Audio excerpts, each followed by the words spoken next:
A scream tore through the howling wind, raw and primal. Within the isolated cabin, Eleanor Harper clutched the rough wooden headboard, her knuckles white face contorted in agony. Blood stained the sheets beneath her, spreading across the worn fabric like a crimson flower blooming in snow. "Breathe," Caleb Stone commanded, his deep voice steady despite the fear in his steel-gray eyes. His large, calloused hands, hands that had built this cabin, hands that had once taken lives during the war, now positioned to bring life into the world. "The baby's coming. Push when I tell you." Eleanor's dark hair clung to her sweat-slicked face despite the bitter cold that seeped through the cabin walls. Outside, the January blizzard of 1870 raged across the Arizona territory, nature's fury, providing a fitting backdrop to the battle being waged within. "I can't," she gasped, her strength waning. The baby wasn't due for another month. Something was wrong. She could feel it. Caleb's scarred face remained impassive, but his eyes betrayed his concern. "You can," he insisted. "Your children need you. Push, Eleanor. Now." As another contraction seized her body, Eleanor's mind fled the present, seeking refuge in memory. 3 weeks earlier, the same bitter wind had howled around their broken wagon. Eleanor had huddled in its meager shelter, cradling 5-year-old Charlotte against her chest, while 7-year-old Daniel pressed against her side. The little girl's body shivered uncontrollably, her usual rosy cheeks pale as the snow surrounding them. "It'll be all right," Eleanor whispered, though she'd long since stopped believing her own reassurances. Daniel, too mature for his years, met her gaze. "The axle's completely broken, isn't it?" he asked quietly. Eleanor couldn't bring herself to lie to him. Not again, not after everything they'd endured. "Yes," she admitted, "but we'll find help." The words rang hollow even to her own ears. They were miles from the nearest town, with night falling and the temperature dropping rapidly. Charlotte coughed, a weak, rattling sound that terrified Eleanor more than the storm. They wouldn't survive another night in the open. The wind shifted, and through the swirling snow a shadow appeared, tall and broad-shouldered, a rifle cradled in the crook of one arm. Eleanor instinctively pulled her children closer, her hand moving to the knife hidden in the folds of her dress. She wouldn't let anyone harm them. Not again. "You folks need help." The voice was deep and rough, as if seldom used. Not a question, but a statement of fact. The figure stepped closer, and Eleanor caught her first glimpse of the man's face. A jagged scar ran from his right temple down to his jaw and pulling at the corner of his mouth in what seemed like a permanent grimace. His beard was neatly trimmed but couldn't fully conceal the mark. Steel-gray eyes assessed their situation with a soldier's precision. "The axle's broken," he continued, glancing at the wagon. "Storm's getting worse. Won't survive the night out here." Despite his intimidating appearance, something in his direct manner inspired more confidence than fear. Eleanor straightened her back, one hand still on her knife. "We're traveling to California," she said. "My name is Eleanor Harper. These are my children, Daniel and Charlotte." The man nodded, once his gaze lingering briefly on her swollen belly before returning to her face. "Caleb Stone," he offered. "My cabin's about a mile north. Not much, but it's warm." Daniel moved slightly in front of his mother, his small shoulders squared. "How do we know we can trust you, sir?" A flicker of something respect perhaps crossed Caleb's weathered face. "You don't," he answered honestly. "But you don't have much choice either." As if to emphasize his point, Charlotte coughed again, the sound weaker than before. Eleanor made her decision. Death waited in the snow. This stranger offered at least a chance of survival. "We would be grateful for your help, Mr. Stone." He nodded once, then moved to gather their essential belongings. As he reached for a bag, his sleeve rode up, revealing a familiar pattern of scars on his wrist. Eleanor recognized them immediately, the marks left by shackles. This man had been a prisoner of war. When Caleb lifted Charlotte from the wagon, the little girl didn't protest as Eleanor had expected. Instead, she went willingly into his arms, her small body curling instinctively toward his warmth. Daniel walked close to Eleanor, one hand on her arm, his eyes never leaving the stranger carrying his sister. "What brought you out in this weather?" Eleanor asked as they trudged through the deepening snow. "Hunting," Caleb replied. "Saw your wagon tracks before the storm covered them." They walked in silence after that, the effort of moving through the snow requiring all their strength. Eleanor's back ached, and the baby within her kicked insistently, as if sensing her fear.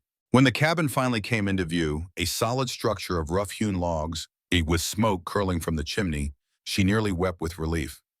Inside warmth enveloped them like a blessing.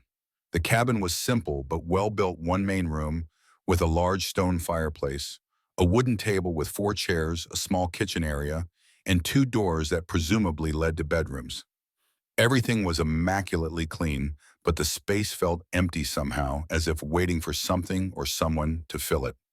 Caleb set Charlotte gently by the fire, then moved efficiently around the room, adding wood to the flames, putting a kettle on to boil, pulling blankets from a trunk.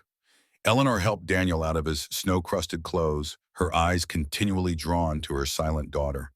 Charlotte hadn't spoken a word since that terrible night in St. Louis when Jeffrey had broken into their home. As if reading her thoughts, Caleb approached with a cup of something steaming. "For the girl," he said. "Willow bark tea with honey will help her cough." Eleanor accepted the cup, surprised by this unexpected kindness. "Thank you." Caleb nodded, then turned to Daniel. "Boy, you're half frozen. Need dry clothes." He disappeared into one of the rooms, returning with a small shirt that looked as if it had been packed away for years. "Might be big on you, but it's warm." While Eleanor helped Charlotte drink the tea, she watched Caleb interact with her son. The man was awkward but gentle, showing Daniel where to hang his wet clothes near the fire. There was something painful in his careful movements, as if he was remembering routines long abandoned. Later, as the children slept on a pallet near the fireplace, Eleanor finally allowed herself to acknowledge the knife edge of exhaustion she'd been balancing on for weeks. Caleb sat across from her at the table, pushing a bowl of stew in her direction. "Eat," he said simply. "Need strength for the little one coming." Eleanor couldn't argue with that logic. She ate slowly, savoring the simple but hearty food. "You're very kind, Mr. Stone." "Caleb," he corrected, his eyes on the fire rather than her face. "Not kind, just doing what anyone would." "No," Eleanor said softly. "Not anyone." Her hand unconsciously moved to her arm, where beneath her sleeve lay the still healing knife wound, Jeffrey's parting gift when she'd refused his ultimatum. Caleb's eyes caught the movement, and his gaze sharpened. "Someone hurt you." It wasn't a question, but Eleanor answered anyway. "My brother-in-law, Jeffrey Blackwood. After my husband died, he insisted I marry him to keep the family property together. When I refused..." She trailed off, the memory still too raw. "So you ran," Caleb concluded.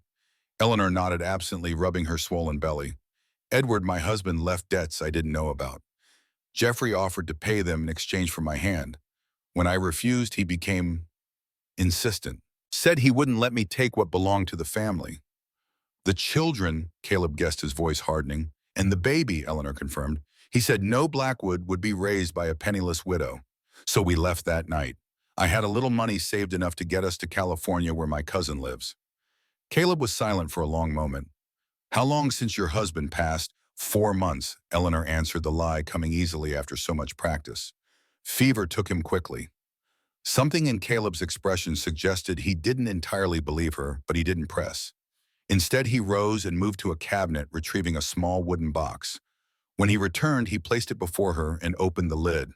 Inside lay an assortment of medical supplies.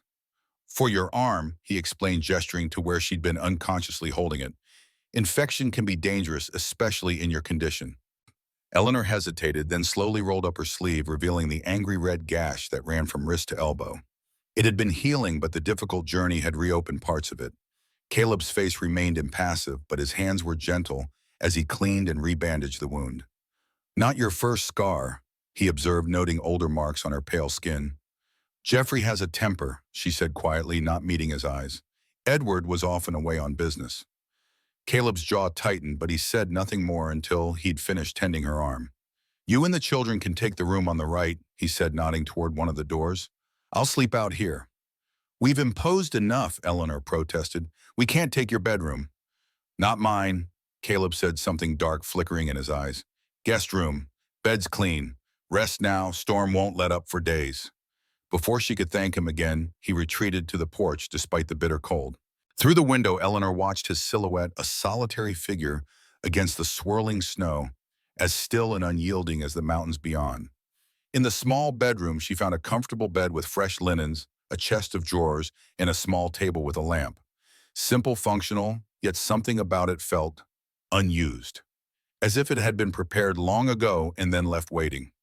Eleanor settled her children on the bed, then paused as she noticed a small wooden horse on the table. Beautifully carved with flowing mane and alert ears, it showed remarkable craftsmanship. On impulse, she picked it up and placed it beside Charlotte. For the first time in weeks, Eleanor allowed herself to truly rest, her hand protectively covering her belly as she drifted into sleep. Outside, the blizzard raged on, but within these solid walls they had found temporary sanctuary and perhaps something more. Dawn brought watery light filtering through frosted windows. Eleanor woke to find Charlotte's place on the bed empty. Panic surged through her until she heard something she hadn't heard in months, her daughter's soft laugh. Following the sound, she found Charlotte sitting at the table with Caleb, who was whittling another small wooden animal. The little girl wasn't speaking, but her eyes followed his movements with rapt attention. Daniel was nearby attempting to whittle his own piece of wood with a small knife, his brow furrowed in concentration. The domestic scene was so unexpected that Eleanor paused in the doorway, unwilling to break the fragile peace. Caleb noticed her first, looking up with a nod. "Morning," he said simply. "Coffee's hot." Daniel turned. "Mama, Mr. Stone is teaching me to carve. Look."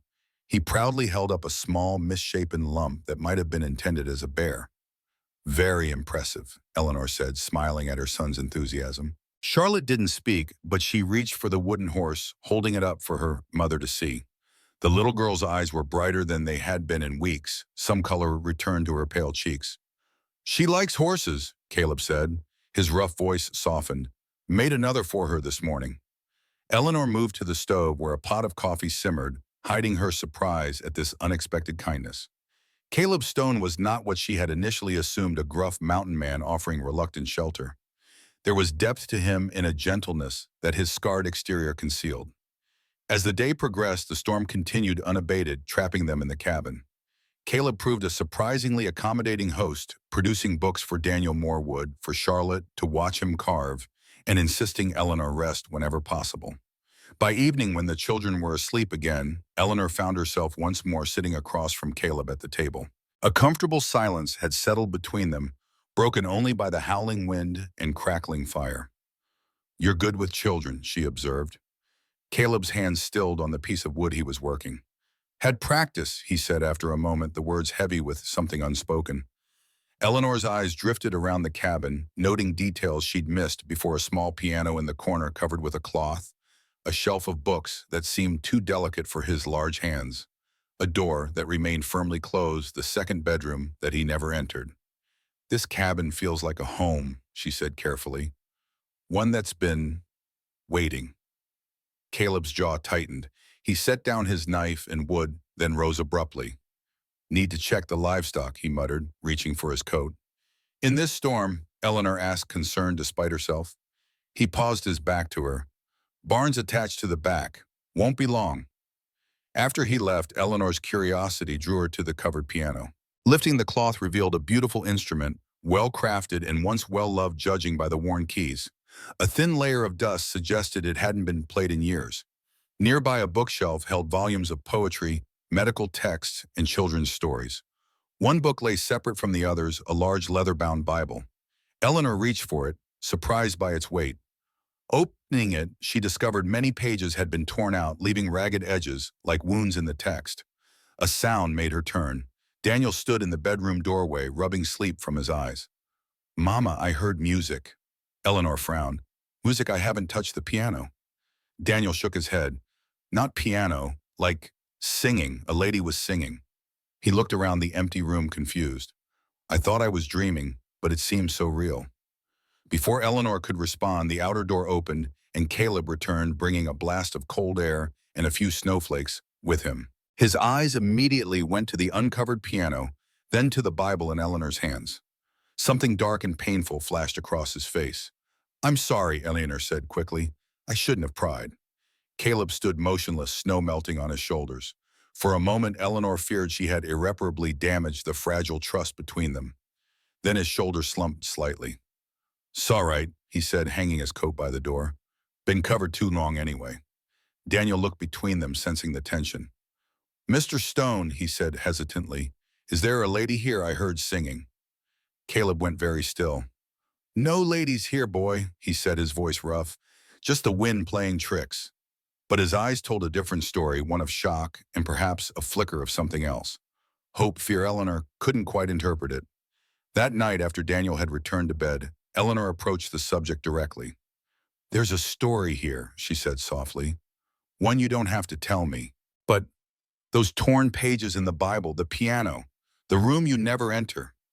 You weren't always alone here, were you? Caleb sat heavily in his chair, staring into the fire. For so long, Eleanor thought he wouldn't answer. When he finally spoke, his voice was so low she had to lean forward to hear. Margaret, he said, the name emerging like something precious and painful. My wife and Lily, our daughter. His large hands gripped his knees. 5 years ago. Smallpox. The simple words conveyed a world of grief. Eleanor remained silent, allowing him space to continue if he chose. Lily was 4, he went on, after a moment. Smart as a whip, Margaret taught her piano almost as soon as she could sit up straight. A ghost of a smile touched his lips before fading. They got sick while I was away checking fence lines at the north end of the property. By the time I got back, his voice broke. I'm so sorry, Eleanor whispered. Doctor from town refused to come. Afraid of catching it. I'd been a field surgeon in the war, but his hands clenched into fists. Couldn't save my own family. Eleanor understood then, the torn Bible pages, the covered piano, the closed door. A man at war with God, preserving yet hiding the memories too painful to face daily. Is that why you took us in? She asked gently. Because you couldn't help them. Caleb looked up, his gray eyes meeting hers directly for perhaps the first time. Took you in because you needed help, he said simply. No one should freeze to death when there's a warm fire available. The straightforward answer touched Eleanor deeply. In a world where men like Jeffrey offered help only with strings attached, Caleb's uncomplicated kindness was remarkable. Later, as Eleanor lay awake listening to the storm, she heard it faint but unmistakable. The delicate notes of a piano playing a simple lullaby. She rose silently, moving to the doorway. The main room was empty, the covered piano untouched. Yet the music continued for several moments before fading away like a dream. Eleanor didn't mention it to Caleb the next morning, but she noticed Daniel watching the piano with curious eyes, and Charlotte seemed to be listening for something only she could hear. The storm lasted 3 more days, during which a routine developed. Caleb taught Daniel more about whittling, showed him how to maintain tools, and even began teaching him to read better using the books from the shelf. Charlotte remained silent, but followed Caleb like a shadow, watching his every move with solemn eyes. On the 4th morning, Eleanor woke to sunshine streaming through the windows. The storm had finally passed, leaving a transformed landscape of pristine white stretching to the distant mountains. Caleb was already up speaking with a visitor, a man bundled against the cold, who had apparently ridden through the deep snow to reach them. Eleanor, Caleb called as she emerged from the bedroom. This is Nathan Cooper, neighbor from about 5 miles east. Nathan Cooper was a friendly-faced man in his 30s with kind eyes and a ready smile. Mrs. Harper, he greeted her. Glad to see Caleb has company for once. Man's too solitary by half. Caleb's expression suggested this was a long-standing conversation between them. Nathan rode over to check we survived the storm, he explained. Does it every time, though. I've told him it's unnecessary. And deprive Sarah of the chance to send along her baking. Nathan grinned, producing a cloth-wrapped package that smelled of cinnamon. My wife insists. Says you'll waste away otherwise. Despite his gruff exterior, Eleanor noticed Caleb accepted the gift with what appeared to be genuine gratitude. There was history between these men. Friendship, perhaps the only one Caleb maintained. As they shared the fresh bread with the children, Nathan brought news from town. Strangers passed through Silver Pines 2 days ago, he mentioned casually. City man asking questions about a woman traveling with 2 young ones. Thought you should know. Eleanor's hand froze midway to her cup. What sort of man, she asked, fighting to keep her voice steady. Well-dressed, Eastern clothes not suited for the territory, offered a reward for information. Nathan glanced at Caleb. Mentioned the woman might be injured. Said she was his sister-in-law in a delicate condition, not thinking clearly since her husband's death. Jeffrey, it had to be. Eleanor's throat constricted with fear. How had he traced them this far? Caleb's expression hardened. Description. Tall, well-spoken, traveled with another fellow rougher sort, claimed to be his guide but seemed more like hired muscle to me. Nathan shook his head. Sheriff didn't take to them much. Did they say where they were headed? Eleanor asked, anxiety making her voice tight. Nathan shrugged. West supposedly, looking along the main trails to California. His kind eyes studied her face. Friend of yours, ma'am. No, Eleanor said firmly, not a friend. After Nathan left promising to return in a few days with more supplies, Eleanor paced the cabin, her mind racing. The broken wagon meant they were stranded, at least until the snow melted enough to travel. By then, Jeffrey might have expanded his search beyond the main trails. He won't find you here, Caleb said, watching her from across the room. Few people know about this place. Those that do won't talk to strangers. Eleanor stopped pacing. You don't understand. Jeffrey is persistent and resourceful. He has money connections. Why is he so determined to find you? Caleb asked. Property can't be worth this much trouble. Eleanor hesitated, then decided Caleb deserved the truth, or at least more of it than she'd shared. The Blackwood estate is entailed. It passes through the male line. When Edward died without a son, it should have gone to Jeffrey. But there was a clause: if Edward had a posthumous son, the child would inherit. Understanding dawned in Caleb's eyes as he glanced at her swollen belly. He wants to make sure that doesn't happen. Eleanor nodded. He offered marriage as a solution. The child would be raised as his regardless of gender. When I refused, she touched her injured arm unconsciously. He became insistent, said no one would believe me if I accused him of anything, that a grieving, possibly hysterical widow would have no credibility. Anger flashed across Caleb's face, quickly controlled, but unmistakable. Your wagon won't be repaired soon, he said after a moment. Axle's completely broken. Snow won't melt for weeks. We've imposed enough, Eleanor began, but Caleb cut her off. Proposal, he said abruptly. Stay here, not just until the snow melts, permanently. Eleanor stared at him, confused. I don't understand. Caleb's face was impassive, but his eyes betrayed uncertainty beneath the stoic exterior. Marry me, he said bluntly. I'll raise your children and protect them from this Jeffrey. You'll give this place life again. The shocking proposal hung in the air between them. Eleanor gaped at him, certain she'd misheard. We barely know each other, she stammered. Know enough, Caleb replied. You need safety for your children. He paused, seeming to struggle with the words. Been alone too long. House needs a family. Land needs working. Children need raising. He gestured around the cabin. Can provide. Have means. Would be a practical arrangement. Eleanor's initial shock gave way to indignation. Mr. Stone, I am not some broodmare to be bargained for. I have my dignity, my self-respect. Dignity won't feed your children, Caleb said, his tone still matter-of-fact.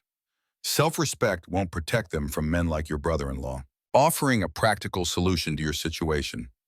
The worst part was that he wasn't wrong. Eleanor had fled St. Louis with little money and fewer prospects. The journey to California had depleted most of their resources. Without the wagon, they were stranded. Even if they reached her cousin, eventually there was no guarantee of welcome or support. And what would this arrangement entail, she asked, hating herself for even considering it. Marriage in name at first, Caleb said. You'd have your own room lock on the door if you want it. No demands beyond keeping house and raising the children. After the baby comes and you've healed, he cleared his throat. Normal married life.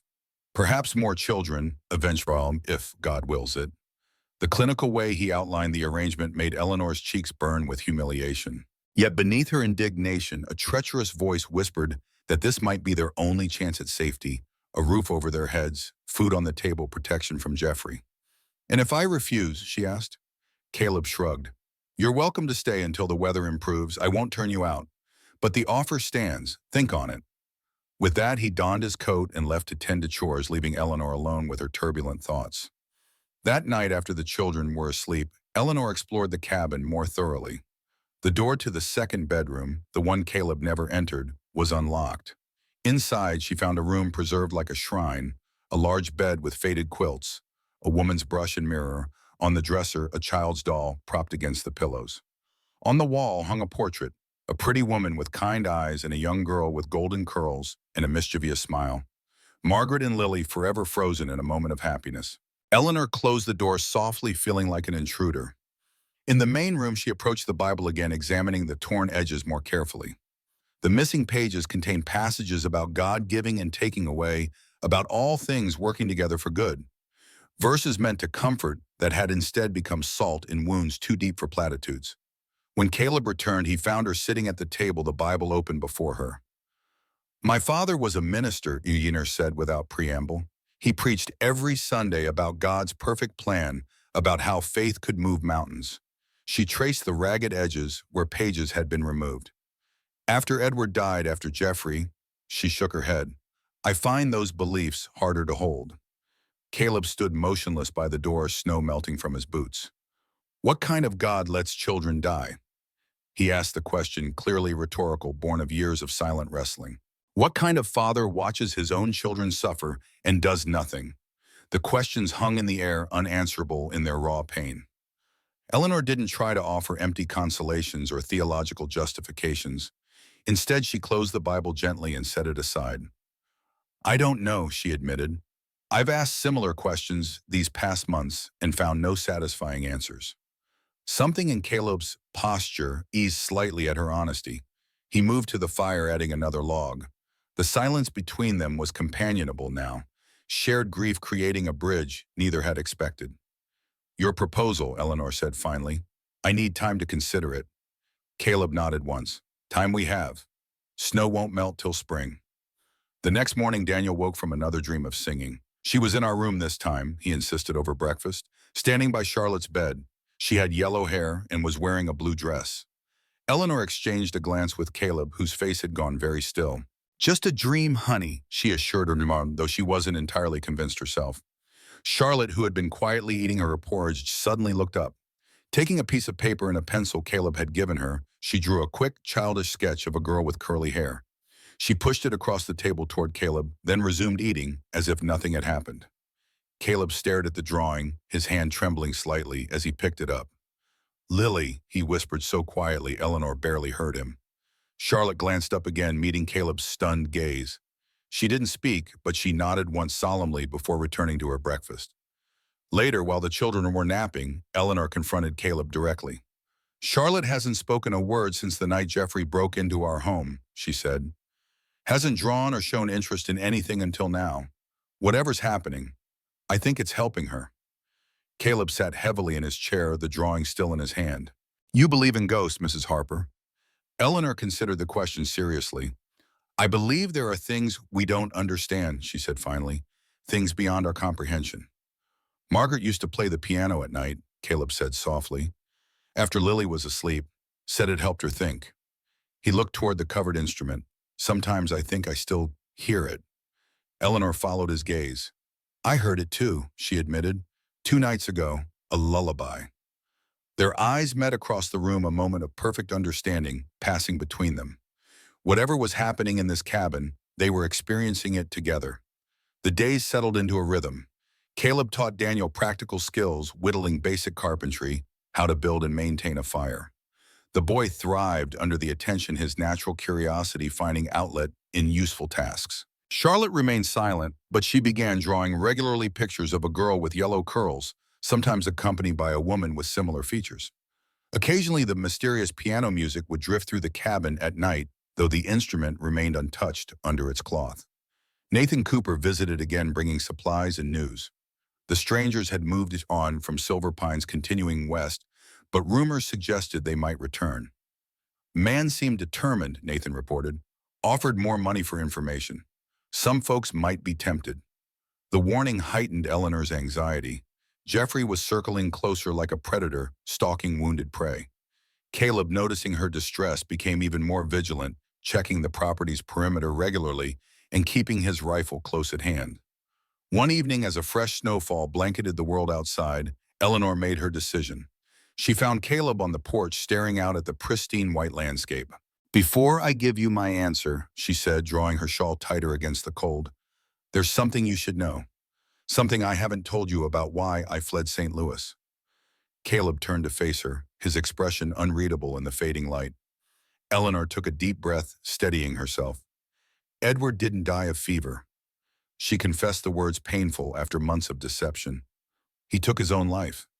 If Caleb was shocked by this revelation, he didn't show it. He waited silently for her to continue. He had gambling debts, substantial ones. Men came to our home threatening him, threatening us. Eleanor wrapped her arms around herself, the memory still raw. One night he kissed the children goodnight, told me he was going to fix everything. The next morning they found him in the Mississippi River. I'm sorry, Caleb said simply. The debts didn't die with him, Eleanor continued. The creditors came to me instead. Jeffrey offered to pay them in exchange for marriage. When I refused, he revealed his true nature. Her hand went unconsciously to her wounded arm. He said if Edward could abandon his responsibilities, he would step in and ensure the Blackwood name remained respected. That included claiming Edward's children, all of them. She met Caleb's gaze directly. The baby I carry is Edward's. That much is certain. But I need you to understand what you're offering to take on a widow whose husband chose death over facing his problems, children who carry that legacy. Caleb was quiet for a long moment, his breath fogging in the cold air. My offer stands, he said finally. We all carry burdens, Mrs. Harper. Some visible. He touched the scar on his face. Some hidden. Doesn't change what needs doing now. Eleanor studied him in the fading light, this scarred, solemn man who had lost so much, yet still offered shelter to strangers. There was honor in him, a straightforward decency that had become rare in her experience. Then my answer is yes, she said quietly. I will marry you, Caleb Stone. Not for romance or passion, but for safety, for my children's future. I can promise respect, partnership, and faithfulness to whatever bond we forge together. Caleb nodded once, accepting her terms without comment. We'll ride to town when the weather permits, he said. Find the preacher, make it official, before your brother-in-law returns. That night, as Eleanor lay awake beside her sleeping children, she heard the piano again. But this time the melody wasn't a lullaby. It was a wedding march played softly as if from a great distance. Whether it was approval or warning, Eleanor couldn't tell. Either way, her course was set. For better or worse, their fates were now intertwined. 2 weeks later, when a brief thaw made the trails passable, Nathan Cooper arrived with his wagon to transport them to Silver Pines. The children would stay with Nathan's wife, Sarah, while Eleanor and Caleb completed their business in town. As they prepared to leave, Daniel grew sullen, his earlier cooperation replaced by resentment. Why do we have to stay with strangers, he demanded. Why can't we come to town too? Mrs. Cooper isn't a stranger, Eleanor explained patiently. She's Mr. Stone's friend, and she has children your age to play with. He's not replacing Papa, Daniel said, suddenly glaring at Caleb. Just because you're marrying him doesn't make him our father. Eleanor knelt before her son despite the difficulty of her advanced pregnancy. No one could ever replace your Papa, she said gently. Mr. Stone isn't trying to. He's offering us a home safety, that's all. Daniel's lower lip trembled. Papa said he was going to fix everything, he whispered. But he didn't. He left us. The raw pain in her son's voice broke Eleanor's heart. She pulled him into a fierce embrace. I know, sweetheart. I know. Over Daniel's shoulder, she met Caleb's gaze. Something passed between them, understanding shared purpose. Whatever their marriage might lack in traditional foundations, they were united in this, protecting these children who had already lost too much. Charlotte, who had been watching silently, suddenly approached Caleb. She tugged at his sleeve until he crouched down to her level. To everyone's astonishment, she spoke her first words in months. Lily says you'll be a good papa, she said in a small, rusty voice. She says you know how to fix things that are broken. In the stunned silence that followed, Charlotte turned back to her drawing, leaving the adults to exchange bewildered glances. Daniel's hostility seemed temporarily forgotten as he stared at his sister in amazement. The journey to Silver Pines was made in relative silence, each adult lost in their own thoughts. Eleanor wondered if Caleb was questioning his decision to marry a widow with traumatized children and a mysterious pregnancy. If he was, his stoic expression revealed nothing. The Cooper farm was warm and welcoming the couple's 3 children, immediately drawing Daniel and Charlotte into their games.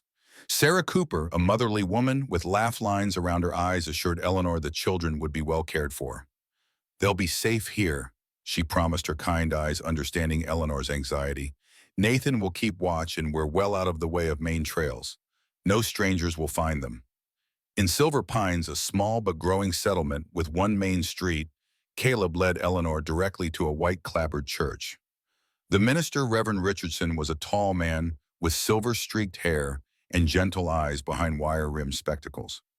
Marriage is a sacred covenant, he reminded them after hearing their unusual circumstances, not something to be entered into hastily or without due consideration. We understand that, Reverend, Caleb replied, his deep voice steady. Circumstances have accelerated our timetable, but the decision wasn't made lightly. Reverend Richardson nodded slowly. And you, Mrs. Harper, are you entering into this union of your own free will without coercion of any kind? I am, Eleanor replied without hesitation. Mr. Stone has been nothing but honorable in his treatment of me and my children. This marriage is a mutual agreement for our collective benefit and protection. The Reverend studied her for a long moment, as if searching for any sign of doubt or fear. Whatever he saw in her expression must have satisfied him, for he nodded once and rose from behind his desk. Very well, he said. I will perform the ceremony tomorrow morning. However, we will need witnesses. The law requires at least 2. Nathan Cooper will stand for me, Caleb said. Perhaps your wife might stand for Mrs. Harper since she has no family here. I'm sure Elizabeth would be honored, the Reverend agreed. In the meantime, Mrs. Harper, my wife, might have a dress you could borrow if you wish. Nothing elaborate, but perhaps more suited to a wedding than traveling clothes. The unexpected thoughtfulness brought tears to Eleanor's eyes. That's very kind, she managed. Thank you. They secured rooms at the town's small hotel, separate rooms, Caleb insisted, despite the expense. Not husband and wife yet, he said gruffly. Proprieties matter. That evening, unable to sleep, Eleanor found herself in the hotel's small sitting room. To her surprise, an old piano stood in one corner. Drawn to it, she sat on the bench and ran her fingers lightly over the keys. It had been months since she'd played, not since before Edward's death. She began to play softly a simple melody her father had taught her as a child. The familiar motions brought comfort, a connection to happier times. You play well. Eleanor started, her hands stilling on the keys. Caleb stood in the doorway watching her with an unreadable expression. I used to teach music, she explained, before I married Edward. My father thought it a suitable occupation for a minister's daughter. Caleb entered the room, moving to stand beside the piano. Margaret tried to teach me, he said quietly, said I had no ear for it, but she loved to play, every evening after supper. Eleanor resumed playing a different melody, now slower, more melancholy. Did Lily play too? A ghost of a smile touched Caleb's lips. She was learning. Tiny hands could barely reach the keys, but she was determined. He fell silent, watching Eleanor's fingers move across the ivories. After a moment, he said, I haven't uncovered our piano since they died. Couldn't bear to hear it silent. Yet sometimes it plays, Eleanor said softly. Sometimes. Caleb acknowledged, his voice barely audible. They remained there in companionable silence, Eleanor playing quietly while Caleb listened, both lost in memories of what they had lost and thoughts of what might lie ahead. The next morning dawned clear and cold, the sun casting long shadows across the fresh snow. Eleanor, dressed in the borrowed gown, a simple blue wool with delicate embroidery at the collar and cuffs, and allowed Elizabeth Richardson to arrange her dark hair in a neat coil at the nape of her neck. You make a beautiful bride, the minister's wife said kindly, meeting Eleanor's eyes in the small mirror, even under these unusual circumstances. Thank you, Eleanor replied, smoothing the fabric over her swollen belly. Though I hardly feel like a bride in the traditional sense. Elizabeth's expression grew thoughtful. Marriage takes many forms, my dear. Some begin with passionate love and grand ceremonies, others with practical considerations and quiet vows. What matters is not how you begin, but the commitment you make to one another before God. The wisdom in those simple words resonated deeply with Eleanor. This was not the wedding she had dreamed of as a young girl, nor was Caleb the husband she had imagined for herself. Yet there was dignity in their arrangement, a mutual respect and clear-eyed purpose that might provide a stronger foundation than many matches based solely on fleeting emotion. The ceremony itself was brief but solemn, the traditional words carrying weight despite the hastened circumstances. When it came time for the ring, Caleb produced a simple gold band that had belonged to his mother. With this ring I thee wed, he recited, his deep voice steady as he slipped it onto her finger. Eleanor was surprised by the emotion that welled within her at the simple gesture. This was real. She was now Mrs. Caleb Stone, bound to this scarred, solemn man for better or worse. As they emerged from the church into the bright winter sunshine, Eleanor felt a strange mixture of relief and trepidation. One chapter of her life had closed. Another, most unexpected one, had begun. Their plans to return immediately to the Cooper farm were delayed by a chance encounter. As they crossed the town's main street toward the livery stable, a familiar voice called out, "Eleanor, what a fortunate coincidence!" Eleanor froze, her blood turning to ice despite the winter sun. Jeffrey Blackwood stood before them, impeccably dressed in a tailored coat and polished boots entirely unsuited to the frontier. Beside him loomed a rough-looking man with cold eyes, the hired muscle Nathan had mentioned. "My dear sister," Jeffrey continued, approaching with outstretched hands, "we've been so worried. To run off in your condition with the children, it wasn't safe." Caleb stepped slightly in front of Eleanor, his posture subtly shifting from relaxed to alert. "Name's Stone now," he corrected, his tone deceptively calm.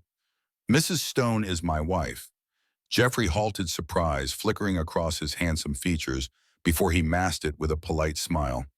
"Wife, my congratulations. This is unexpected news." "And you are," Caleb prompted, though Eleanor knew he had already guessed the man's identity. "Jeffrey Blackwood, brother of Edward Blackwood, Eleanor's late husband." He extended a hand that Caleb did not take. After an awkward moment, Jeffrey withdrew it, his smile tightening at the corners. "I've been searching for Mrs. Stone, regarding some property her late husband owned. A matter of considerable value to all parties concerned. Any business concerning my wife can be discussed with me present," Caleb stated flatly. "Legal matters included." Jeffrey's gaze shifted to Eleanor, assessing her in a way that made her skin crawl despite the layers of clothing between them. "Of course," he agreed smoothly.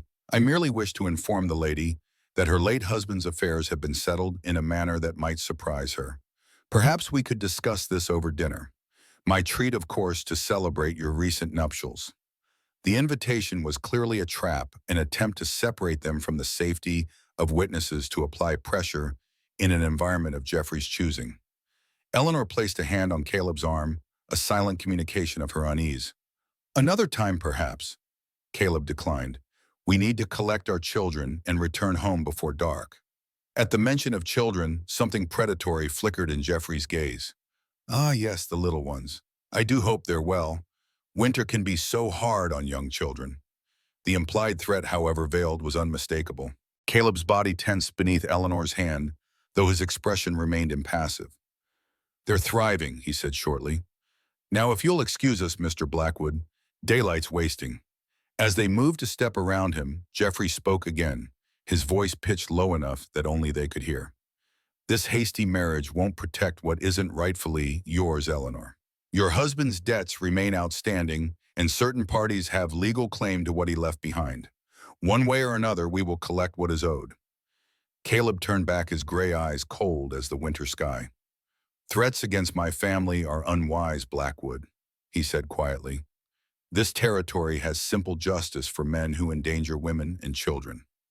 Jeffrey raised his hands in a placating gesture, though his smile had vanished.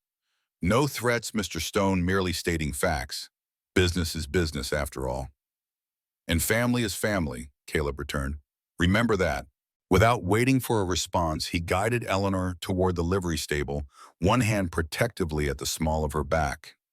She could feel Jeffrey's eyes following them, calculating and cold, until they rounded a corner and were out of sight. "He'll be trouble," Caleb said as he helped her onto their hired wagon. "Yes," Eleanor agreed, her heart still racing from the encounter. "But what did he mean about outstanding debts and legal claims? Edward's suicide voided his life insurance, but he had no other assets I'm aware of." Caleb shook his head, taking up the reins. "Don't know, but I aim to find out. First, though, we get the children and head home. Need to secure the property before dark." As they traveled toward the Cooper farm, Eleanor's mind raced with questions and fears. Jeffrey had found them just as she'd feared. Their marriage had bought them some legal protection, but for how long? What was Jeffrey really after? And more immediately concerning, what would they tell the children? Daniel and Charlotte had been through so much already. How would they react to the news that their mother had married a virtual stranger? When they arrived at the Cooper farm, Eleanor was relieved to find both children had enjoyed their stay. Daniel was animated, recounting adventures with the Cooper boys, while Charlotte, though still mostly silent, seemed content. The moment of truth came when Eleanor gathered them close. "Daniel, Charlotte," she said gently, "I have news. Mr. Stone and I were married today. He's going to be your new father." Daniel's expression grew serious, his young brow furrowing as he processed this information. "Does that mean we're staying here, not going to California anymore?" "Yes," Eleanor confirmed, watching his reaction carefully. "This will be our home now. Is that all right with you?" After a moment's consideration, Daniel nodded slowly. "Mr. Cooper showed me how to feed the chickens, and Mr. Stone promised to teach me more about horses. I think I'd like to stay." Charlotte, less concerned with practical implications, looked up at Caleb with solemn eyes. Then, to everyone's surprise, she took his large hand in her tiny one and said clearly, "Can I call you Papa now?" Something shifted in Caleb's weathered face, a softening around the eyes that transformed his entire countenance. "If you'd like to," he replied, his deep voice gentler than Eleanor had ever heard it. "Papa," Charlotte repeated, testing the word with evident satisfaction. Then, to Eleanor's astonishment, her daughter smiled, a real smile that reached her eyes for the first time in months. The journey home was subdued but peaceful. The children nestled among blankets in the wagon, Caleb driving with steady hands despite the difficult trail. As they approached the cabin, however, his posture changed, tension returning to his broad shoulders. "Something's wrong," he said, slowing the horses. Eleanor followed his gaze toward their home in the distance. Nothing seemed obviously amiss, no smoke from a fire that shouldn't be there, no strangers visible.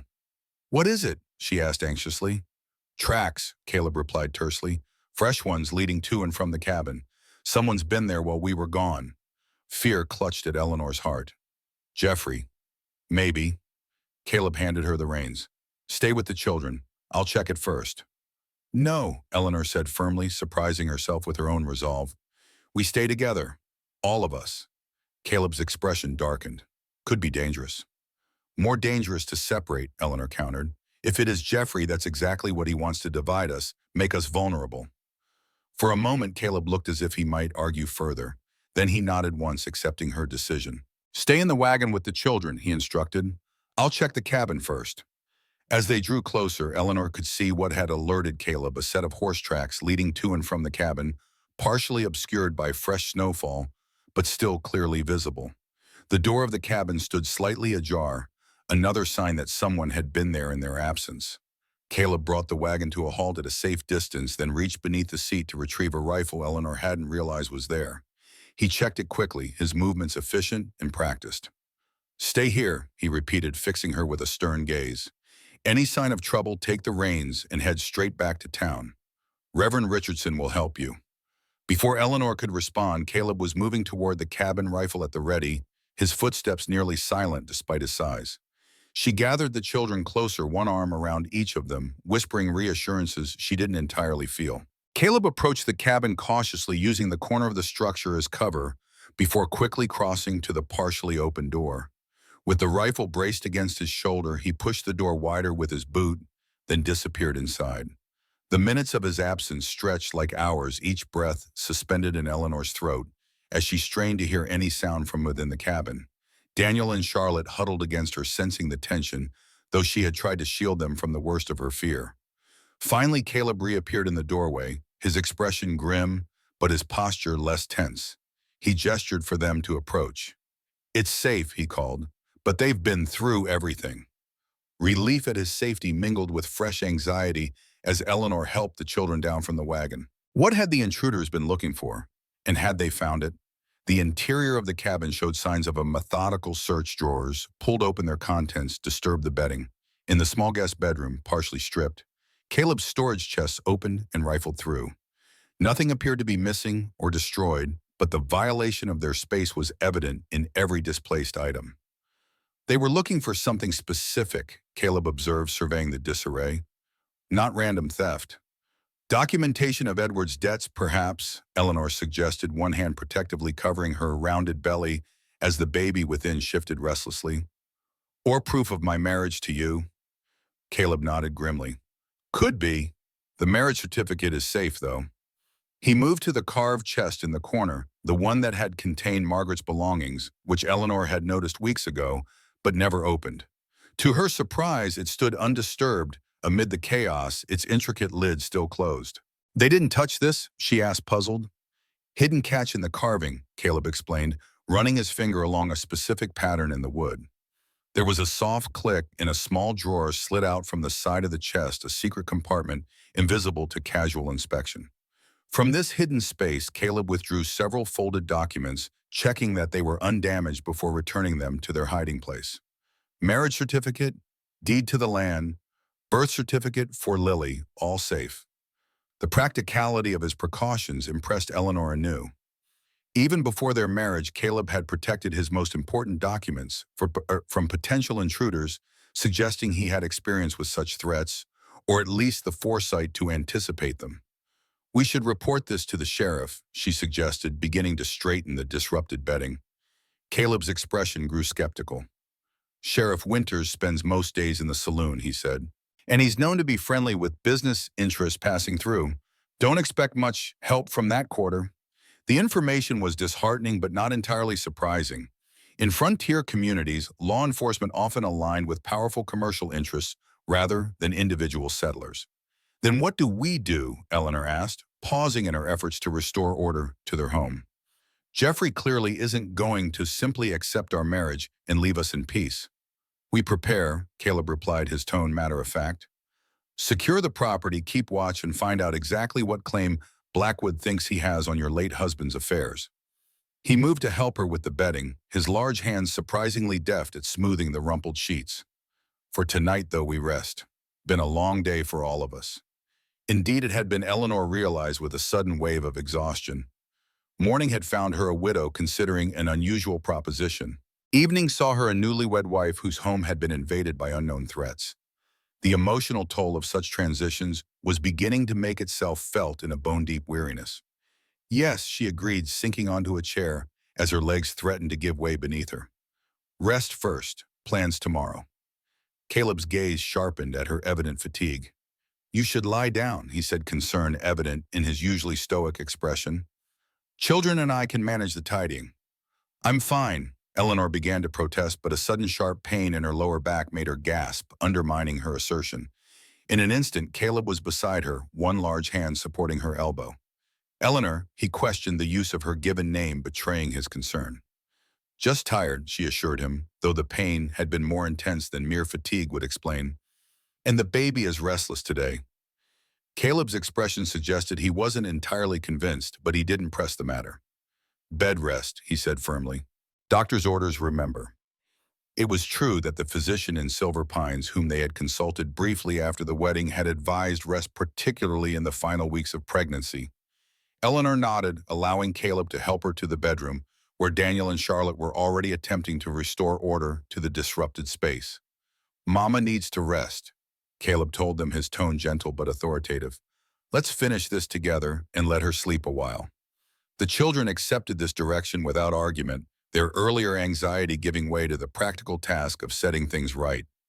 Eleanor watched with a mixture of gratitude and wonder as her new husband and children worked together, straightening the room with careful efficiency. Thank you, she said softly as Caleb helped her into bed, still fully clothed, except for her boots, which he removed with unexpected tenderness. Rest, he repeated, drawing the covers up around her. I'll wake you for dinner. As he moved to leave the room, Charlotte's small voice stopped him. Papa? She said, the words still new on her tongue. Can you check for monsters? Daniel says someone bad was here. Caleb's face softened as he knelt to the little girl's level. No monsters here, he promised. Just some folks who didn't belong. They're gone now, and I won't let them come back. Charlotte considered this solemnly, then nodded. Lily says you'll keep us safe, she declared with a child's simple faith. She says you're good at fighting bad people. In the silence that followed this pronouncement, Eleanor watched Caleb struggle with emotion he clearly wasn't accustomed to displaying. Finally, he managed a gruff, Lily's right. Now help your brother finish tidying, then you can read a story until dinner. As Charlotte skipped away, apparently satisfied, Caleb met Eleanor's gaze. The unspoken question in his eyes was clear. How much should they make of these continued references to his deceased daughter? I don't know what's happening, Eleanor said softly, but whatever it is, it seems to be helping her heal. Charlotte hasn't been this Present, since before Edward died. Caleb nodded slowly. Margaret always said children could see things adults couldn't, he murmured. Said we lose the ability as we grow up, become too practical. Do you believe that? Eleanor asked. Caleb was silent for a long moment. Don't know what I believe anymore, he admitted finally, except that there's more to heaven and earth than we understand. With that, he left her to rest, closing the door softly behind him. Exhaustion claimed Eleanor before she could reflect further on the day's events. She fell into a deep sleep filled with disjointed dreams, Jeffrey's cold eyes watching her from shadows, Edward's voice calling from a distance, warning of danger she couldn't identify, and through it all, the delicate notes of a piano playing somewhere just beyond reach. She woke with a start to find the room in darkness, illuminated only by moonlight filtering through the small window. For a moment, disorientation gripped her. Where was she? Then memory returned: the wedding, Jeffrey's threat, the violated cabin, her new husband's concern. Caleb. Where was he now? And the children? Moving carefully to avoid waking the small forms she could just make out sleeping on a pallet in the corner. Caleb must have moved them there while she slept. Eleanor rose from the bed, her back aching dully, a persistent discomfort she attributed to the day's stress and exertion. The main room was dimly lit by the dying fire, just enough light to navigate by.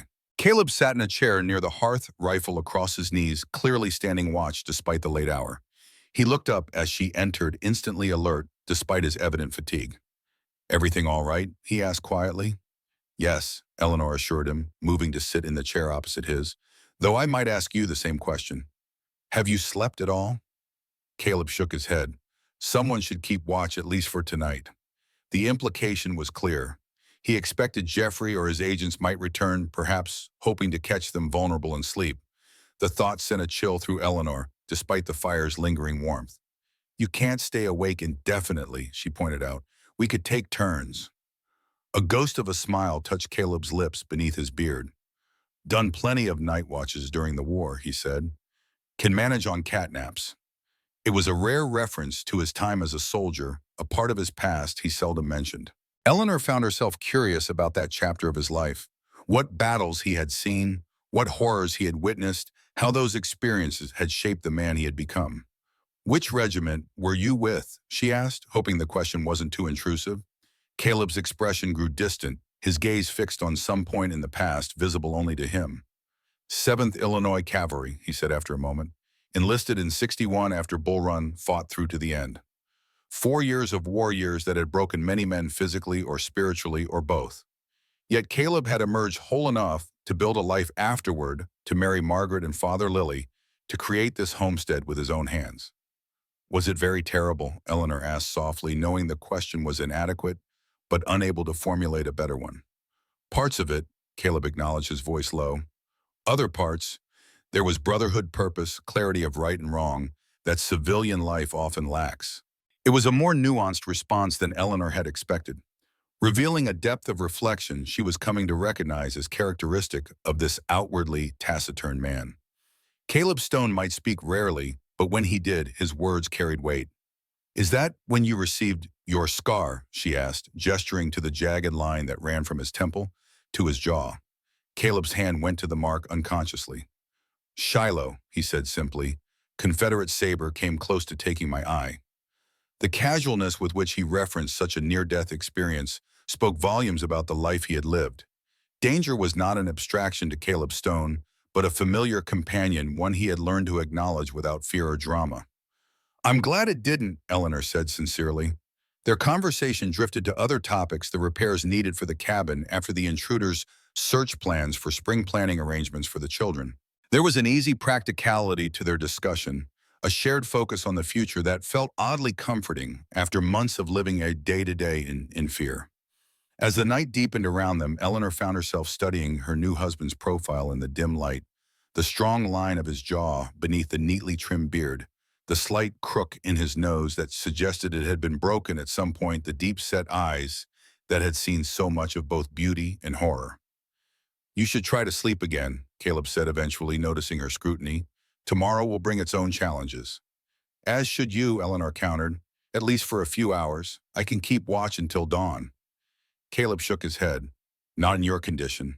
Need your rest more than I do. The concern was genuine, but Eleanor bristled slightly at being treated as fragile.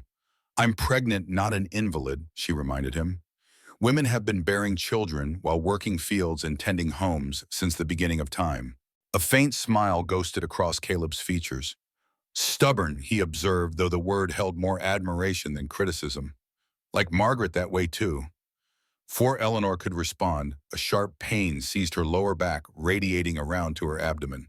She gasped, one hand clutching at the chair arm, while the other moved instinctively to her swollen belly. Caleb was beside her in an instant. Rifle set aside, his expression alert with concern. What is it? Nothing, Eleanor tried to assure him, though her voice was strained. Just the baby moving. But Caleb wasn't fooled. That wasn't movement, he said, his tone leaving no room for argument.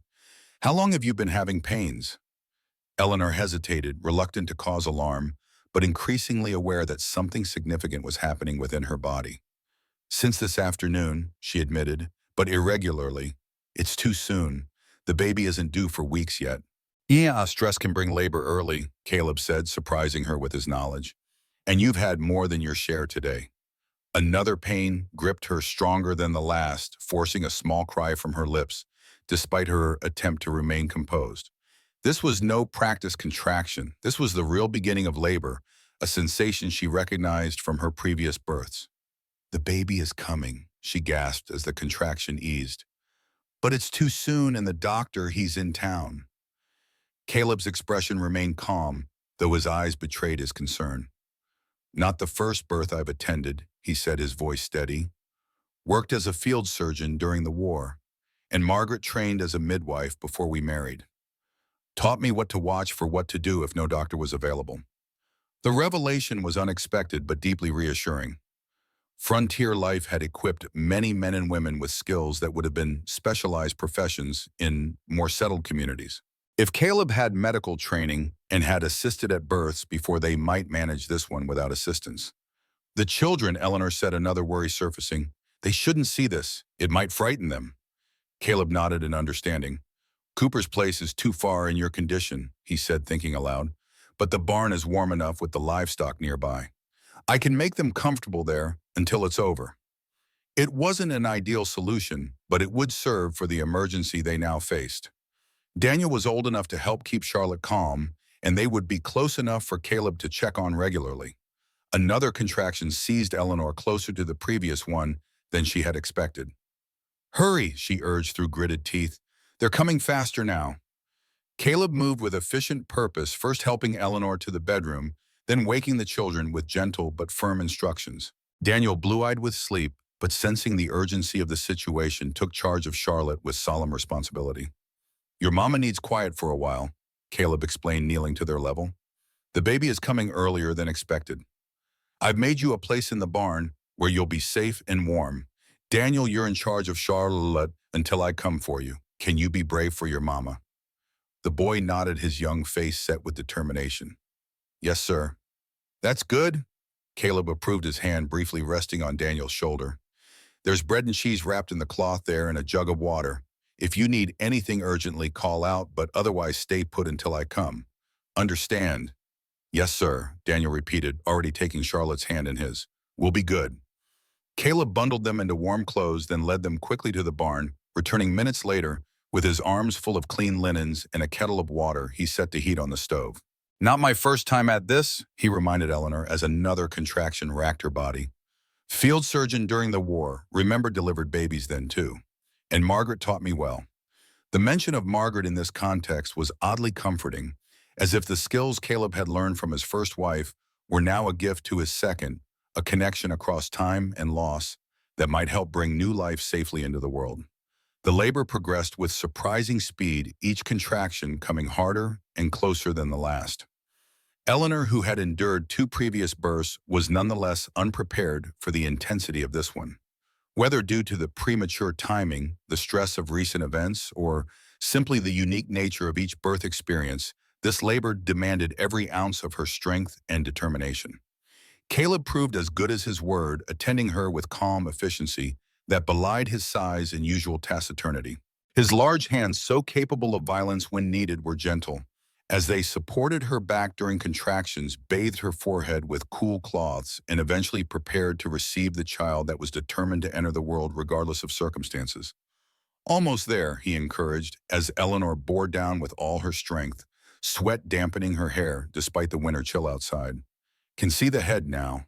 With one final monumental effort, Eleanor pushed her child into the world. The sensation of release was accompanied by Caleb's low exclamation of wonder. A boy, he announced, his voice rougher than usual with suppressed emotion. Small but breathing strong. He placed the infant on Eleanor's chest, still attached to the cord that had sustained him these many months. The baby's cry was thin but vigorous, his tiny fists clenched in protest at his abrupt transition into the cold, bright world. "Hello, little one," Eleanor whispered, tears streaming unchecked down her face as she cradled the new life against her heart. "You're early, but you're here." Caleb busied himself with the practical necessities, tying and cutting the cord, delivering the afterbirth cleaning, and swaddling the infant with a gentleness that belied his size. Only when these tasks were complete did he pause, looking down at mother and child with an expression Eleanor couldn't quite decipher. "He's perfect," Caleb said simply, the words unadorned but heartfelt. The simple declaration touched something deep in Eleanor's exhausted soul. This child, conceived with Edward, but born into Caleb's care, represented both an ending and a beginning, a bridge between past and future. "Would you like to hold him?" she offered, understanding instinctively that this moment was significant for them both, a first step toward truly becoming the family they had legally become that morning. Hesitantly, as if afraid his large hands might somehow damage the tiny bundle, Caleb reached for the infant. He cradled the boy with exquisite care, his expression softening as he gazed down at the new life in his arms. "What will you name him?" he asked, his voice barely above a whisper. Eleanor had considered many names during her pregnancy, but in this moment only one seemed fitting. "Joseph," she said, the name carrying layers of meaning. It was Caleb's father's name, a connection to his family line, but it also meant God shall add, a promise of more to come, of healing and growth after loss. "Joseph," Caleb repeated softly, the name clearly resonating with him. "Joseph Stone. Strong name." As if recognizing his name, the infant opened his eyes, dark blue, like all newborns, but likely to lighten with time. He gazed up at Caleb with the unfocused intensity of the newly born, one tiny hand escaping the swaddling to wave in the air between them. Without hesitation, Caleb offered his finger, which the baby grasped with surprising strength. The connection, so simple yet so profound, seemed to move him deeply. For a moment, the stoic mask he usually wore slipped, revealing raw emotion beneath wonder, tenderness, and something that might have been the first stirrings of paternal love. "He has a good grip," Caleb observed, his voice rough with feeling. "Strong, despite coming early." "Like his namesake, I hope," Eleanor said softly. "Strong and wise." The moment was interrupted by a small sound from the doorway. Charlotte stood there, peering cautiously into the room with Daniel behind her. "The baby came," Charlotte asked, her voice hushed with awe. Caleb turned to face them, still cradling Joseph in his arms. "Yes," he confirmed. "You have a brother. His name is Joseph." The children approached slowly, their faces a mixture of wonder and uncertainty. Daniel hung back slightly, but Charlotte moved forward with unusual boldness, her small face alight with curiosity. "Can I see?" she whispered, standing on tiptoe to peer at the bundle in Caleb's arms. Caleb knelt carefully, bringing the infant to the children's eye level. "This is Joseph," he introduced, "your new brother." The wonder on the children's faces as they beheld their tiny sibling was a balm to Eleanor's heart, easing fears she had scarcely acknowledged even to herself, that they might resent this new addition, that they might struggle to accept Caleb as a father figure, that their small family might fracture under the weight of so much change. Instead, she saw in their expressions the natural resilience of childhood, the capacity to embrace new circumstances with open hearts. Daniel reached out tentatively to touch Joseph's downy head, his expression solemn with newfound responsibility as an elder brother. Charlotte, less restrained, pressed a gentle kiss to the baby's forehead. "He's so tiny," she marveled. "Was I that small, Mama?" "Just about," Eleanor confirmed, smiling despite her exhaustion. "You were a bit bigger, but not much." Charlotte looked up at Caleb, her expression suddenly serious. "Did Lily see the baby come?" The question hung in the air, unexpected and piercing in its innocence. Caleb's face registered shock before softening into something like acceptance. I think maybe she did, he said quietly. Did you see her? Charlotte nodded solemnly. She was standing by Mama. She told me to bring water, remember? And she said the baby would be a boy, even though you both thought it would be a girl. Daniel looked skeptical, but didn't contradict his sister. Eleanor and Caleb exchanged glances, a shared moment of wonder and uncertainty. What was happening in this cabin? Was it merely a child's imagination or something more? Either way, it seemed to be helping Charlotte heal from her trauma, bringing her back to them, word by word. Well, then we should thank her, Eleanor said gently, for helping bring Joseph safely into the world. Caleb cleared his throat, clearly moved by this acceptance of his daughter's presence, however one might interpret it.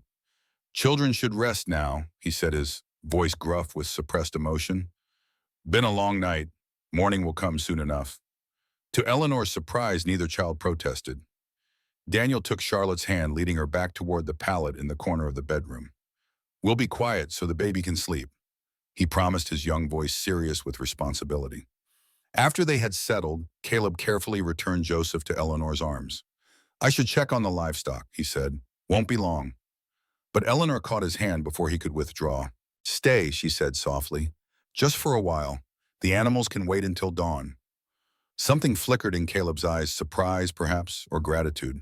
He nodded once, then settled into the chair beside the bed, his large frame seeming too substantial for the modest furniture. For a long moment they sat in companionable silence, watching the newborn sleep in Eleanor's arms. Thank you, she said finally, for everything, for taking us in, for marrying me, for delivering Joseph. Caleb shook his head slightly. No need for thanks, did what needed doing. The simple response was so characteristic of him that Eleanor found herself smiling. This man of few words and straightforward action was now her husband, the legal father of her children, the protector of their small family. It was not a path she could ever have imagined for herself, yet in this moment it felt strangely right. As dawn began to lighten the eastern sky, casting pale gold light through the cabin's small windows, Eleanor looked up at Caleb, finding his gray eyes already watching her. Their gazes met in silent communication, acknowledgement of what they had endured together in the span of a single day and what might yet lie ahead. You should rest now, Caleb said softly. All of you, I'll keep watch. The promise encompassed more than just the immediate moment.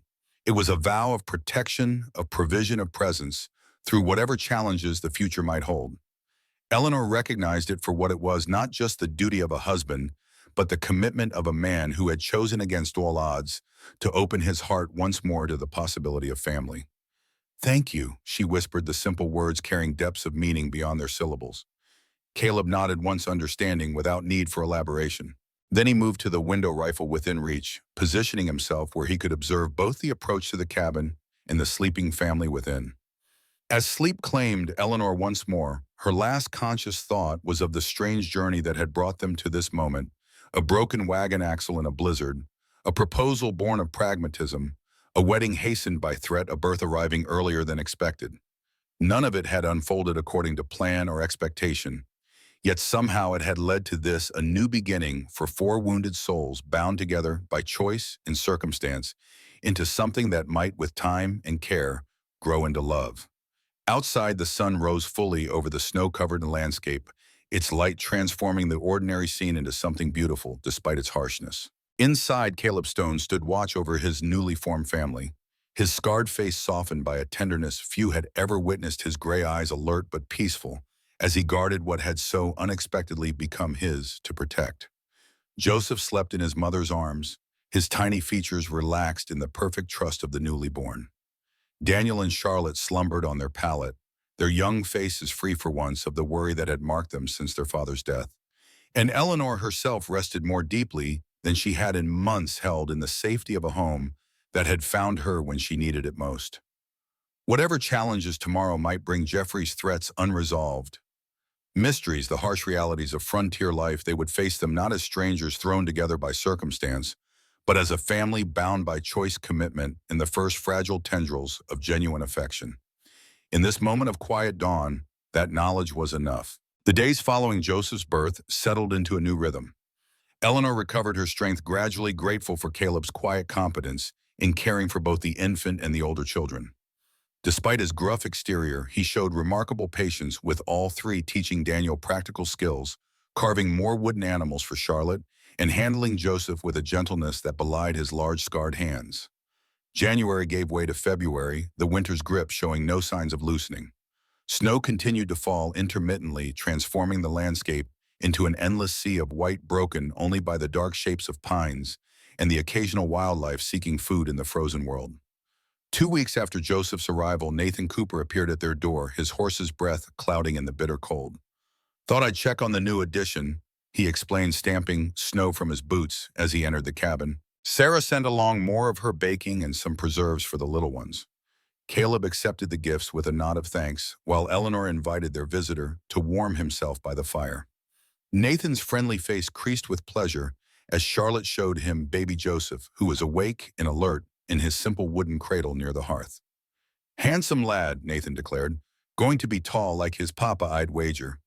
The casual comment, assuming Caleb was Joseph's biological father, created an awkward moment that Eleanor smoothed over quickly. "We think so too," she said, exchanging a brief glance with Caleb. They had agreed not to broadcast the true circumstances of their marriage unless necessary. After the children had been sent to play in the adjacent room, Nathan's expression grew serious. "Didn't just come for a social call," he admitted, lowering his voice. "That city man Blackwood, he's back in Silver Pines. Been asking specific questions about Caleb this time." Eleanor's heart skipped a beat as she looked to Caleb, whose face had hardened at the news. "What kind of questions?" Caleb asked, his voice deceptively calm. "About your property, mostly. How long you've been here, how much land you hold." Nathan hesitated. "And whether you've ever had trouble with the law." Caleb's jaw tightened beneath his beard. "Looking for leverage," he concluded. "There's more." Nathan continued, glancing toward the door as if expecting eavesdroppers. "He's not alone this time. There's another fellow with him besides the hired muscle, man named Holloway." The name struck Eleanor as familiar, though she couldn't immediately place it. But Caleb's reaction was unmistakable, a sudden tension that radiated through his entire body, his gray eyes turning to flint. "You're certain?" he asked, his voice dangerously quiet. "James Holloway," Nathan nodded grimly. "Said he used to own property nearby. Claimed to be an old neighbor of yours." The pieces clicked into place in Eleanor's mind. Holloway, the man who had dammed the creek on Caleb's property, indirectly causing the deaths of Margaret and Lily. The neighbor who had moved away after their deaths, reportedly to work for the railroad. Why would Jeffrey be working with him? She wondered aloud. "That's what I aim to find out," Caleb said, rising from his chair, the controlled anger evident in every movement. "Need to ride to town, see for myself what they're planning." "Not alone," Eleanor said firmly, surprising both men with her vehemence. "If Jeffrey and this Holloway are collaborating, it concerns me as much as you." Caleb shook his head. "Too dangerous. And you're still recovering from childbirth." "I've been through childbirth twice before," Eleanor reminded him. "I know my own strength. Besides, I can identify Jeffrey's intentions better than anyone. I know his methods, his patterns." Nathan cleared his throat. "If I might suggest, Sarah would be happy to come stay with the little ones. She's good with babies, raised 4 of her own. That way you'd both be free to go, and the children would be safe." The solution was practical, but Eleanor saw the reluctance in Caleb's eyes. He didn't want to put her at risk. Yet he also recognized the truth in her words. She knew Jeffrey in ways he didn't. "One day," he finally conceded. "Quick trip to town and back. No confrontations if we can avoid them." Eleanor nodded, accepting the compromise. "We'll leave at first light tomorrow." After Nathan departed to arrange for Sarah's arrival, Caleb retrieved his rifle, checking it methodically. "Don't like this," he muttered. "Holloway being involved changes things."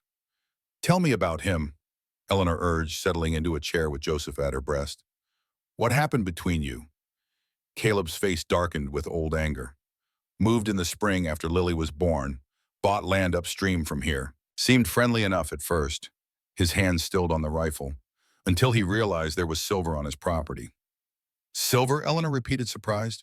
Caleb nodded grimly. "Small deposit. Not enough for a proper mine, but enough to make a man greedy. Problem was he needed water for the sluicing operation. Creek wasn't big enough to support both his mining and our domestic use." His jaw tightened. "Asked to buy water rights from me. When I refused, he built a dam on his property, diverted the flow. Leaving you with only the pond water." Eleanor finished, understanding dawning, which caused the smallpox. Typhoid, actually, Caleb corrected, his voice flat. Doctor confirmed it later, said it was from contaminated water. By then, he trailed off, unable to complete the sentence. Eleanor reached across the table, covering his large hand with her smaller one. I'm so sorry, Caleb. He acknowledged her sympathy with a slight nod, then continued. After they died, I confronted Holloway. Things got heated. He left town soon after. Heard he went to work for the railroad company. His gray eyes met hers directly. Never thought he'd come back, or that he'd have any connection to your troubles. Neither did I, Eleanor admitted. But Jeffrey is resourceful, as I said. He seeks out people who can be useful to him, especially those with grudges or personal interests that align with his goals. Question is, what are those goals? Caleb mused. What does he really want? Eleanor shook her head, uncertainty clouding her features. I thought I knew the Blackwood estate custody of the children, but his persistence, especially now that we're legally married, it suggests something more. They spent the remainder of the day preparing for their journey to Silver Pines. Eleanor packed what they would need for a day's travel, while Caleb secured the property as best he could against potential intruders. The children, sensing the tension, were subdued. Even Charlotte's usual chatter diminished to occasional whispers.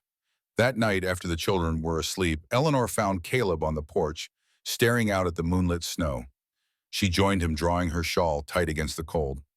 What are you thinking? She asked softly. Caleb remained silent for a long moment, his breath fogging in the frigid air. Thinking about consequences, he finally said. How one decision leads to another, then another, until you find yourself somewhere you never expected to be. The philosophical turn surprised Eleanor. Regrets? She asked carefully. He turned to face her, his scarred features silver in the moonlight. No, he said with unexpected conviction. Choices were made, can't undo them, can only go forward. His gaze held hers steadily. Don't regret marrying you if that's what you're asking. The simple declaration warmed Eleanor despite the biting cold. Nor are you, she replied softly. They stood together in companionable silence, watching the stars wheel overhead in the clear winter sky. The moment felt significant somehow, a quiet acknowledgement that their arrangement of convenience had begun to shift into something else. Not quite love, perhaps, but a genuine partnership built on growing respect and shared purpose. Sarah Cooper arrived before dawn the next morning, a matronly woman with kind eyes and capable hands. She immediately took charge of the household with cheerful efficiency, assuring Eleanor that all would be well in their absence. Don't you worry about these little ones, she said, already preparing breakfast as if she'd always lived there. Daniel's going to help me tend the livestock, aren't you, young man? She winked at the boy, who straightened with pride at being given responsibility. And Charlotte's going to show me all her drawings. And this little fellow, she beamed at Joseph sleeping peacefully in his cradle. Well, he and I are going to get along just fine. Her confidence was infectious, easing Eleanor's anxiety about leaving her children, especially the newborn. Caleb, too, seemed reassured by Sarah's presence, nodding approval at her practical arrangements. They set out as the sun crested the eastern mountains, the sky a clear, hard blue that promised fair weather, but bitter cold. The journey to Silver Pines would take several hours, following the winding trail through snow-covered forests and open meadows. As they rode side by side, breath steaming in the crisp air, Eleanor studied her husband's profile. In the few weeks of their marriage, she had come to appreciate his quiet strength, his straightforward honesty, his unexpected gentleness with her children. Yet there remained so much she didn't know about him, depths beneath the taciturn exterior that she had only begun to glimpse. You were a field surgeon during the war, she said, breaking the comfortable silence between them. How did you come to that? Caleb glanced at her, surprise evident in his gray eyes. Studied medicine before the war, he replied after a moment. Not formally apprenticed with a doctor in Chicago. When the fighting started, seemed the best way to serve. Yet you didn't continue practicing afterward, Eleanor observed. Why? His jaw tightened beneath his beard. Saw too much death. Did too many amputations. Couldn't stomach it anymore. He paused, then added more softly, and failed when it mattered most. Couldn't save my own family. The admission, so raw with self-recrimination, touched Eleanor deeply. That wasn't your fault, she said gently. You couldn't have known about the water. Should have tested it, Caleb insisted. was a doctor, should have recognized the symptoms earlier. And Jeffrey should have protected me rather than threatened me, Eleanor countered. And Edward should have faced his problems rather than abandoning us. We all carry regrets, Caleb. The question is whether we let them define us. He gave her a long, assessing look, as if seeing her in a new light. Wise words for someone so young. Eleanor smiled faintly. Not so very young, and wisdom often comes at a price, doesn't it? They lapsed into silence again, but something had shifted between them, a deeper understanding perhaps, or the recognition of shared wounds that might with time begin to heal. Silver Pines appeared on the horizon near midday smoke from its chimneys, rising straight in the still cold air.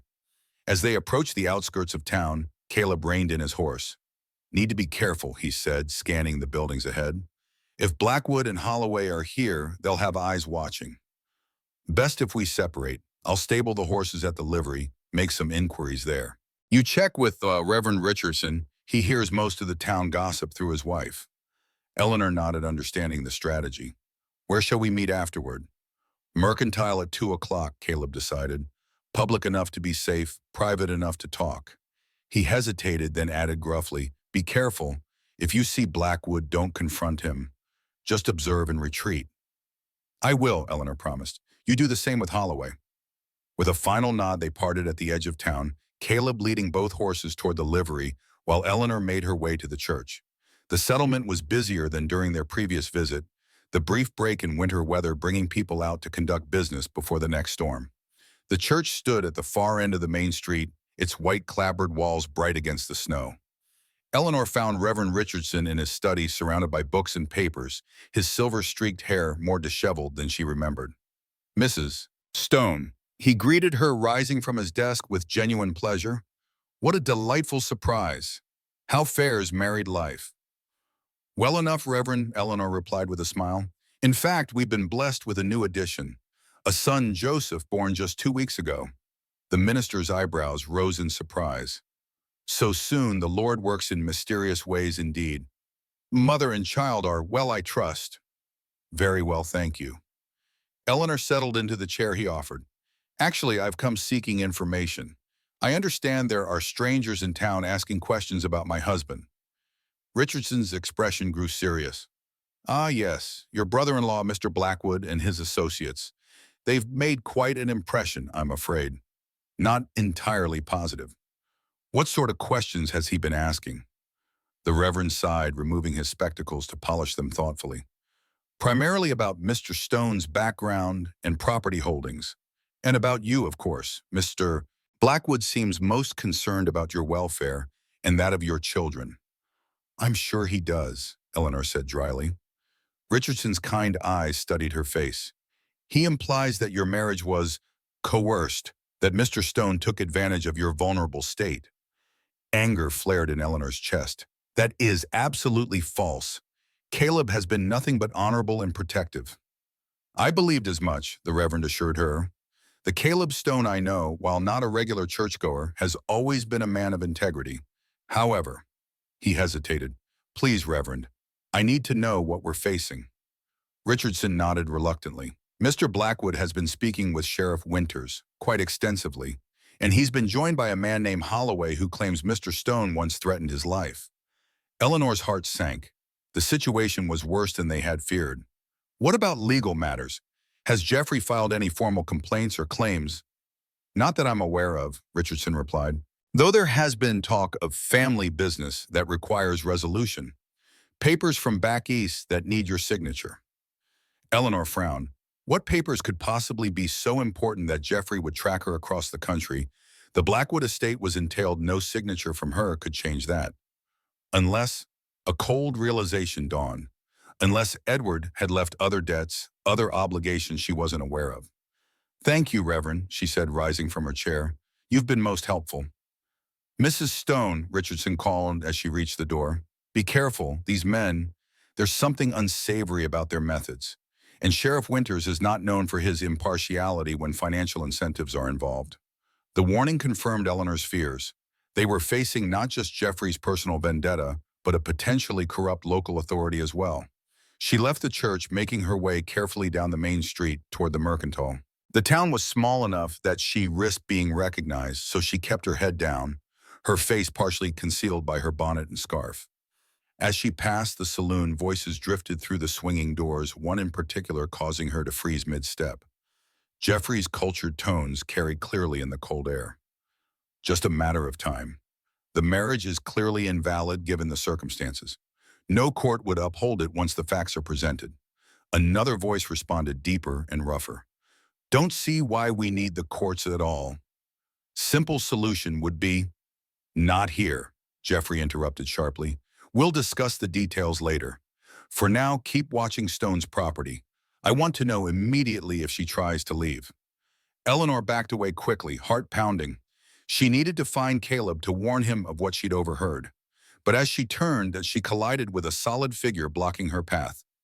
Mrs. Blackwood, a voice drawled, or is it Stone now? So hard to keep track. Looking up, Eleanor found herself face to face with James Holloway, a stocky man with cold eyes and a calculating smile. She had never met him before, but there was no mistaking his identity from Caleb's description. Excuse me, she said, attempting to step around him. I'm in a hurry. Holloway shifted to block her path again.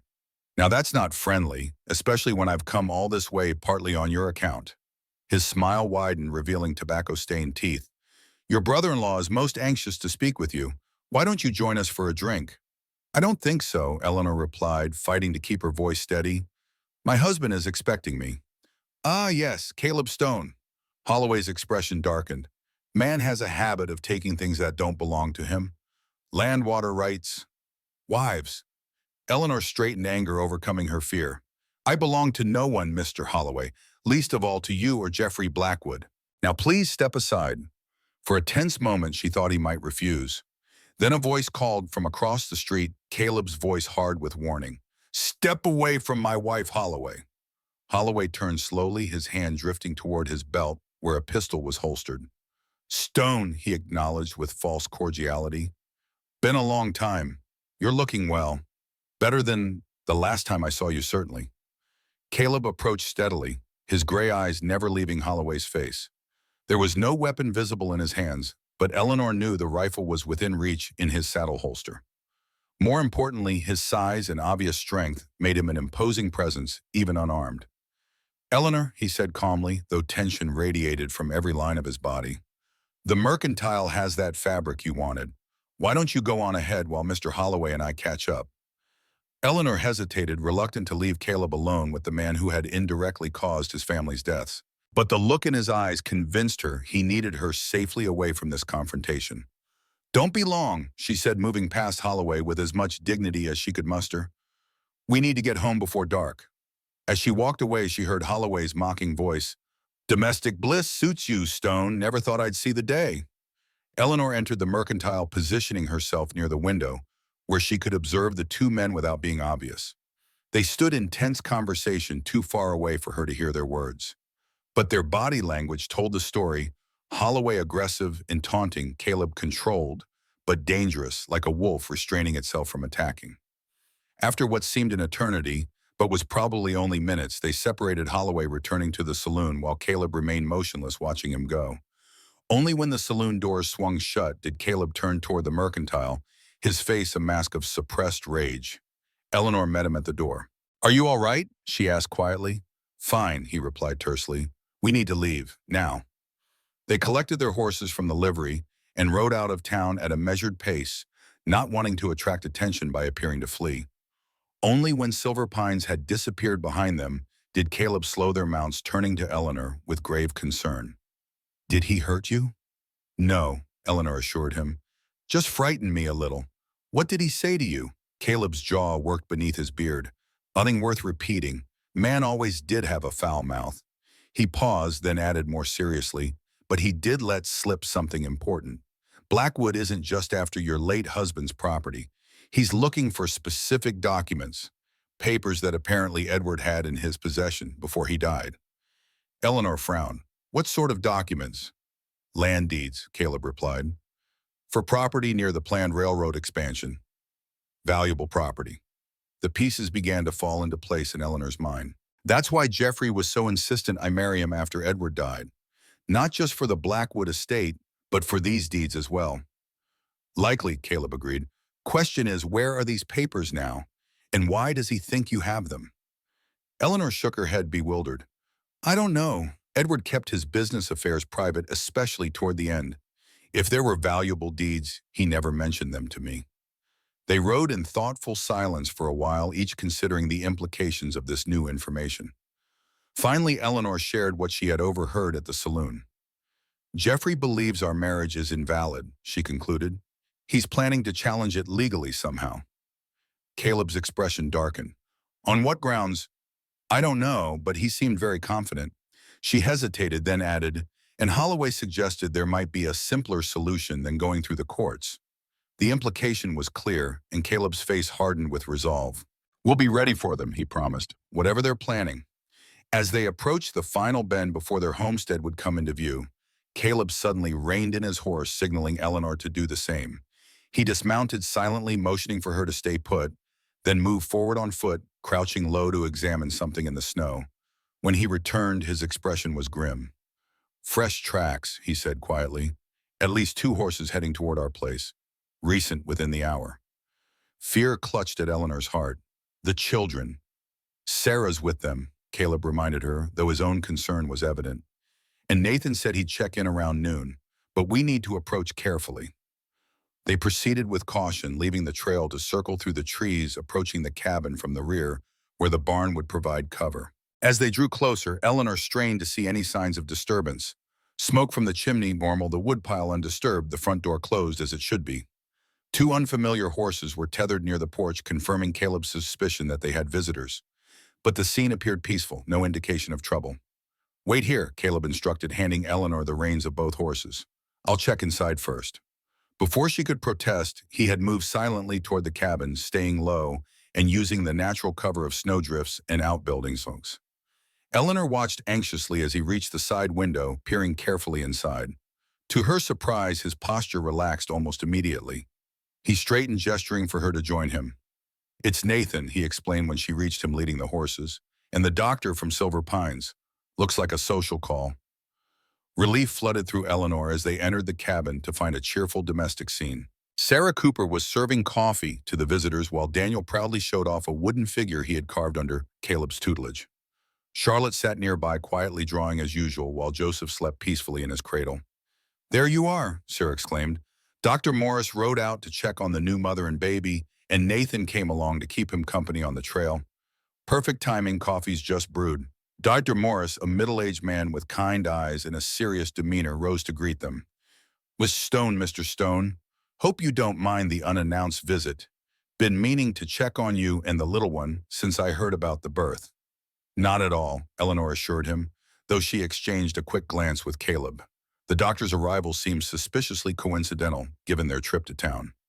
Nathan caught the look and shook his head slightly. Doc's been planning to come out for days, he said quietly as Sarah bustled about serving more coffee. Nothing to do with today's business. Caleb nodded, some of the tension leaving his shoulders. Appreciate you checking in, he told Nathan. Anything happened while we were gone? All quiet, Nathan confirmed. Sarah says the children have been angels, even this little fellow. He nodded toward the sleeping Joseph. The doctor's examination of both Eleanor and Joseph was thorough but reassuring. Both doing remarkably well, he pronounced. The boy's small but strong, good color, good appetite. And you, Mrs. Stone, are healing nicely for someone who delivered without medical assistance. My husband has some medical training, Eleanor explained. He knew what to do. Dr. Morris raised an eyebrow regarding Caleb with new interest. Is that so? Always good to have another medically trained person in the territory. Too few of us, as it is. Caleb shrugged uncomfortably. Field surgery during the war. Not the same as proper doctoring. Saved lives, though, I'd wager, Morris persisted, and delivered babies too, from what I hear. A few, Caleb admitted reluctantly. The doctor nodded thoughtfully. Well, if you ever consider returning to medicine even informally, I'd welcome the help. Territory's growing and I can't be everywhere at once. The suggestion clearly made Caleb uneasy. He changed the subject, asking the doctor if he'd encountered any strangers on the road from town. As a matter of fact, yes. Morris replied, his expression growing serious. 2 men asking directions to this very property.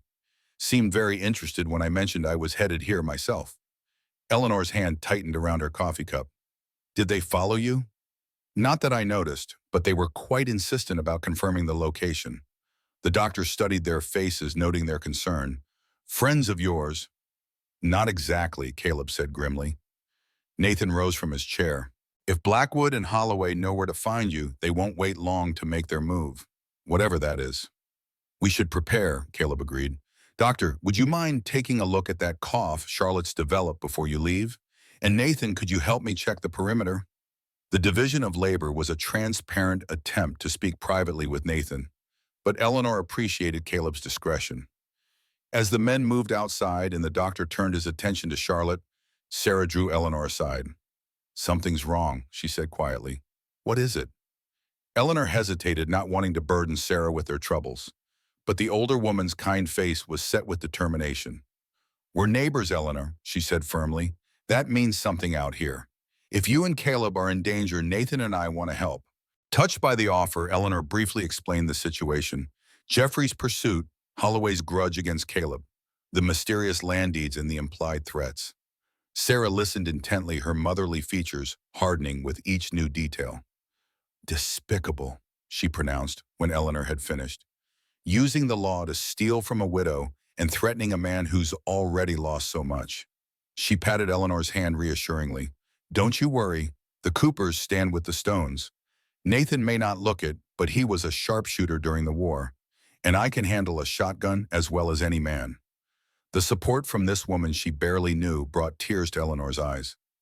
Thank you, she said softly. I never expected to find such kindness among strangers. Not strangers anymore, Sarah corrected, with a warm smile. Family, the kind you choose, which is sometimes the strongest kind there is. When Caleb and Nathan returned, their expressions were grim, but resolved. The doctor had finished examining Charlotte, pronouncing her cough to be minor, and was preparing to leave. I'll come back in a week to check on yous all again. I am, he prompted, as sooner if you need me. The Cooper place is on my regular route. Send word there if anything changes. After heartfelt thanks and goodbyes, the visitors departed, leaving the Stone family alone once more. Caleb immediately set about securing the cabin, checking windows, barring the door, positioning his rifle within easy reach. Nathan's going to spread the word among our neighbors, he told Eleanor as he worked. Let them know Blackwood and Holloway aren't to be trusted. Won't stop them, but might slow them down. Eleanor nodded, settling Joseph for a feeding while keeping an eye on Daniel and Charlotte, who were playing quietly nearby. What do you think they'll do next? Hard to say, Caleb admitted. Legal challenge would take time. More likely they'll try to pressure us directly. He paused in his preparations, his gray eyes meeting hers directly. You and the children should be ready to leave at a moment's notice. Pack a bag with essentials. Keep it by the door. The suggestion sent a chill through Eleanor. Leave, where would we go? Cooper's place if necessary, or deeper into the mountains. I know places we could shelter until danger passes. I won't be separated from you, Eleanor said firmly. Whatever comes, we face it together. Caleb studied her face, perhaps measuring her resolve against his desire to protect her. Finally, he nodded once. Together, then, but the children's safety comes first. We agree on that? Always, Eleanor confirmed softly. That night, after the children were asleep, Eleanor found herself unable to rest. She moved quietly around the cabin, checking on Joseph, straightening items already in order, anything to occupy her restless hands. Caleb sat by the fire, whittling a new piece of wood, his gray eyes occasionally lifting to watch her movements. Can't sleep, he asked finally.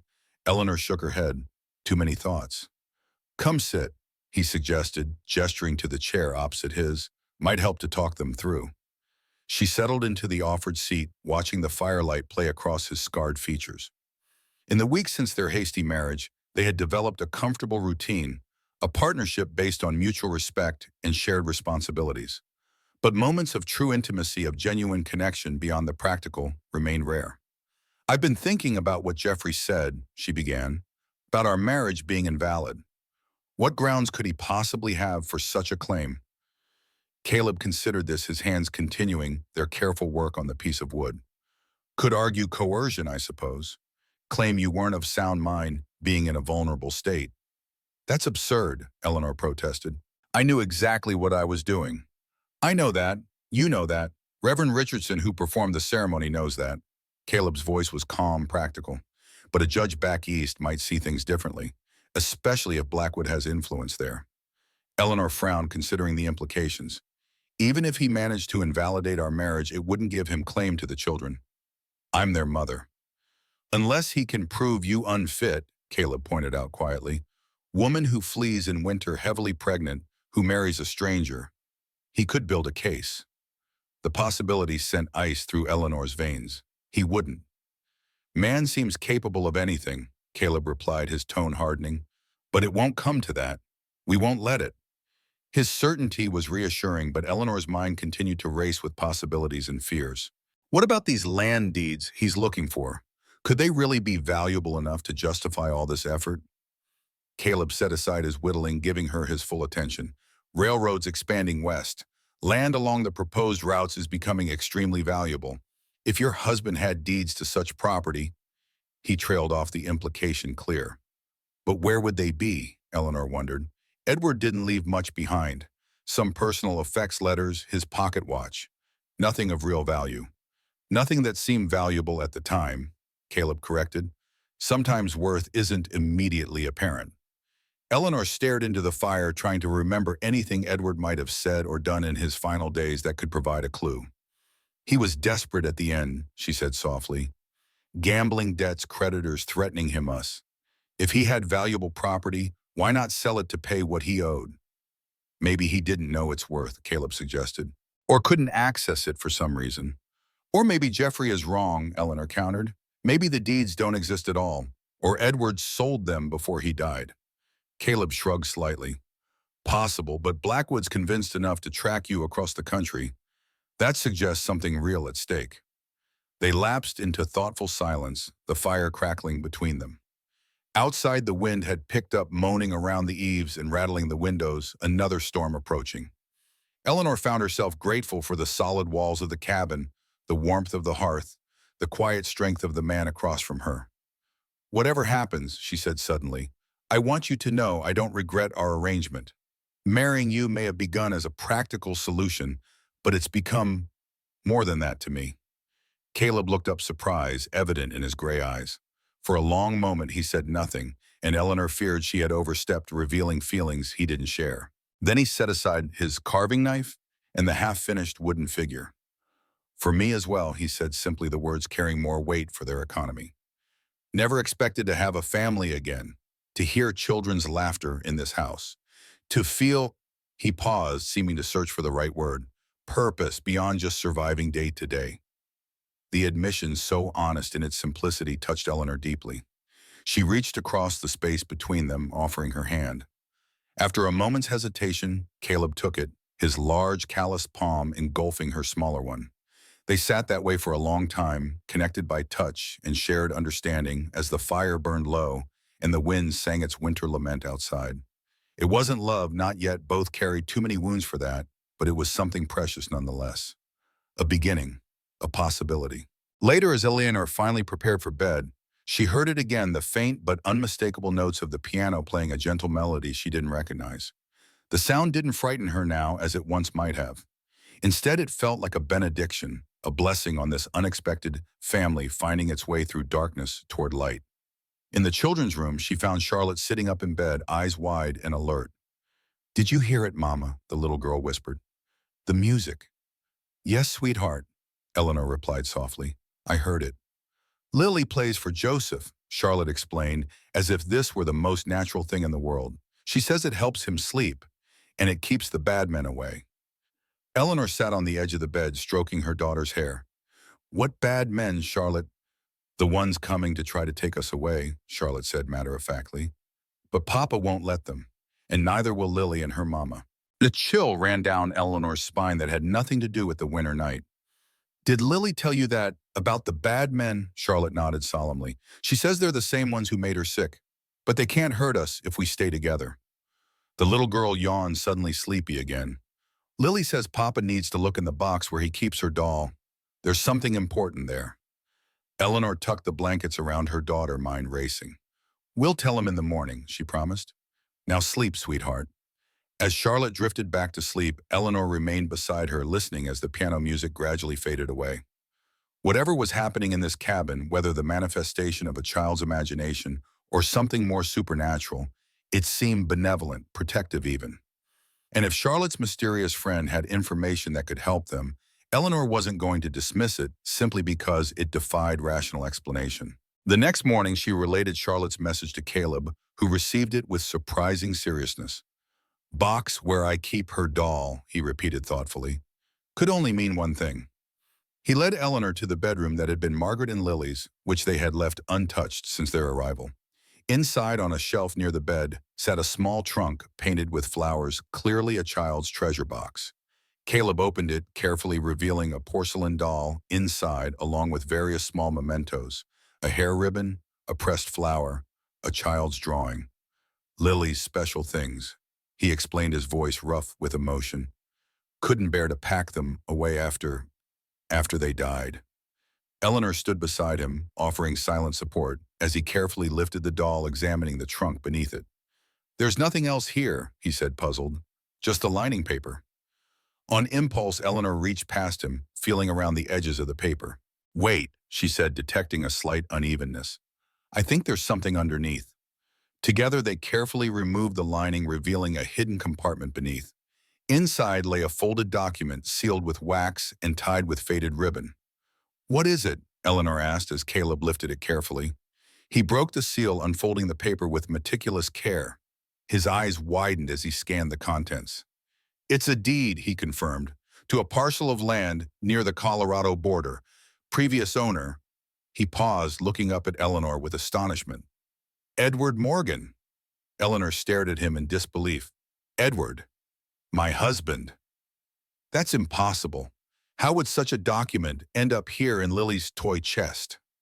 Caleb continued reading, his brow furrowed in concentration. "Says here the land was transferred to Margaret Stone as payment for medical services rendered to one Edward Morgan, dated spring of 1865. 1865, Eleanor repeated, confused. "But that's years before I even met Edward.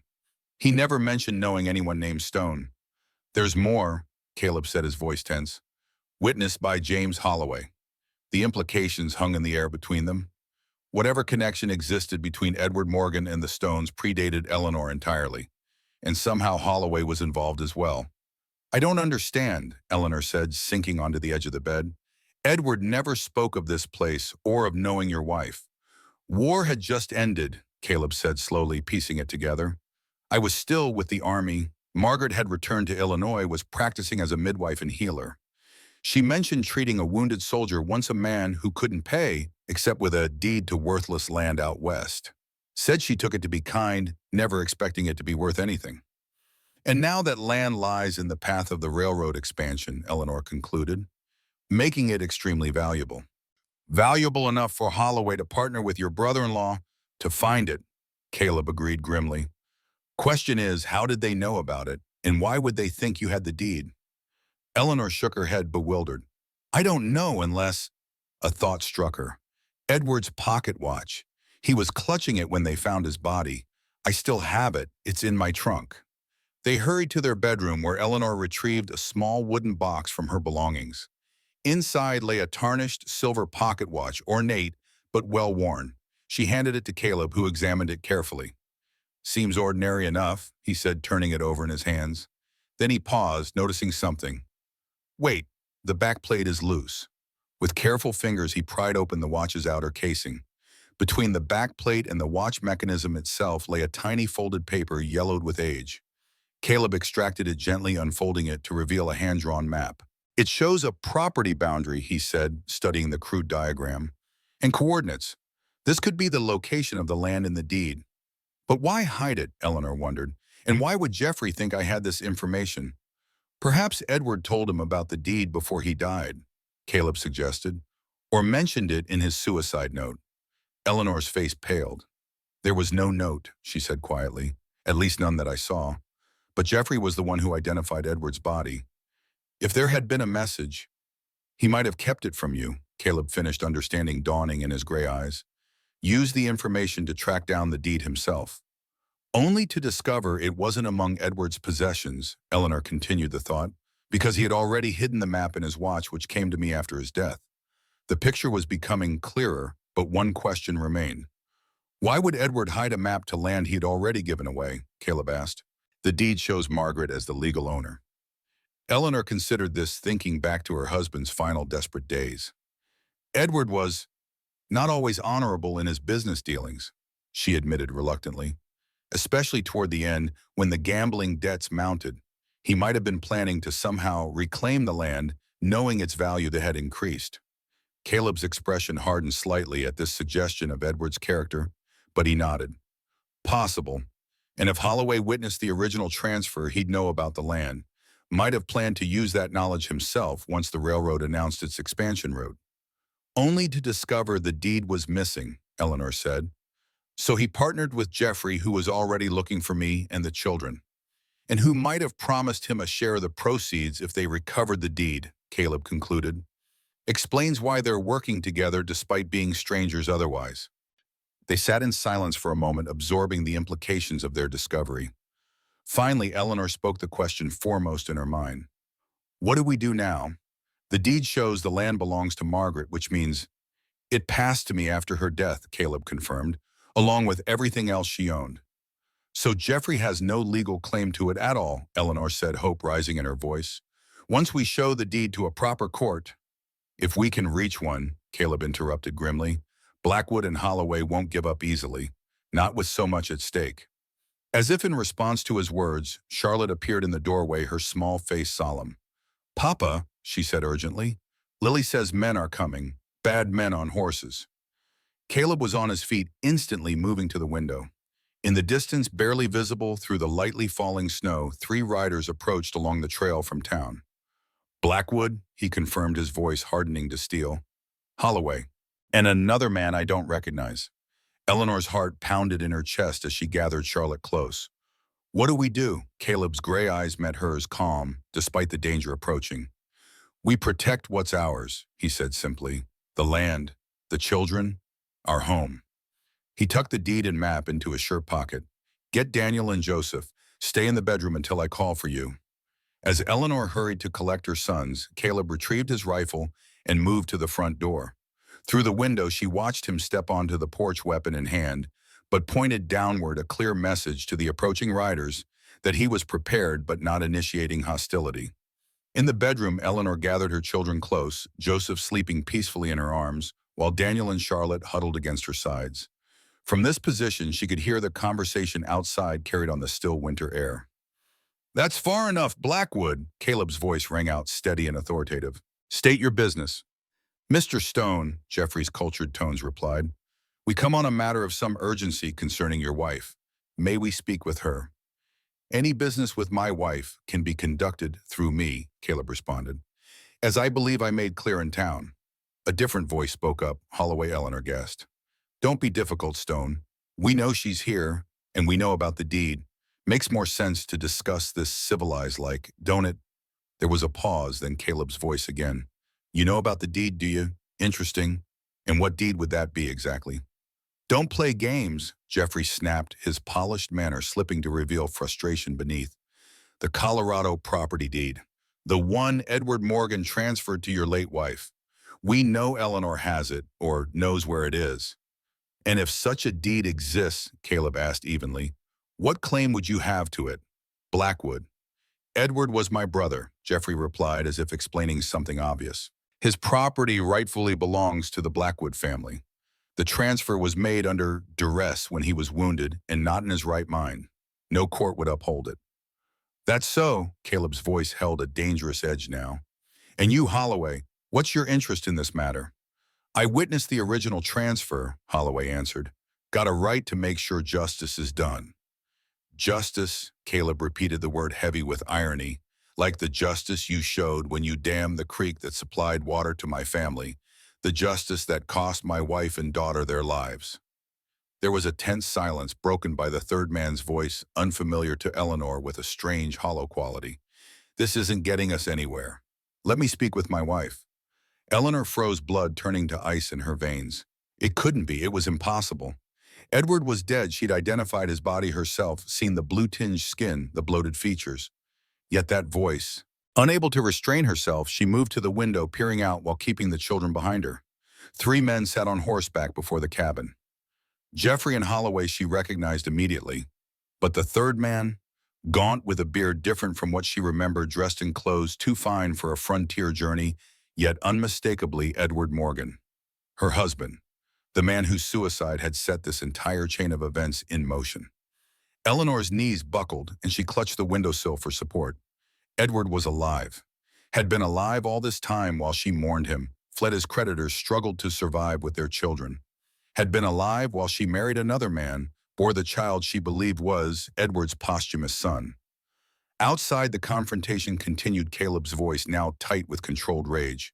Your wife, the woman you abandoned, the woman who believed you dead, that wife. Circumstances forced my hand, Edward replied, his tone defensive yet entitled. I never intended to stay away so long.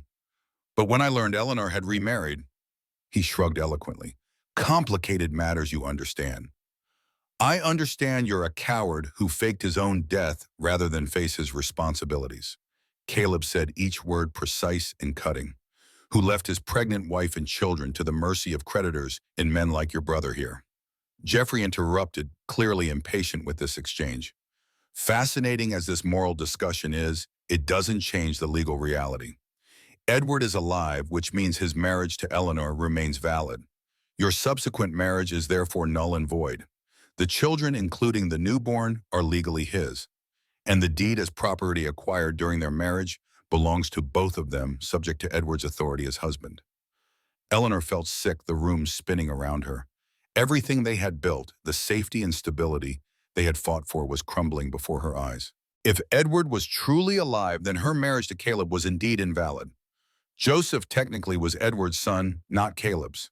And the deed, the document that had unwittingly brought them all to this moment, could legally be claimed by a husband she had believed dead, a man who had willingly let her believe it. Through her shock, she heard Caleb's response steady despite the devastating revelation. You've made a long journey for nothing, gentlemen. Eleanor Stone is my wife in every way that matters.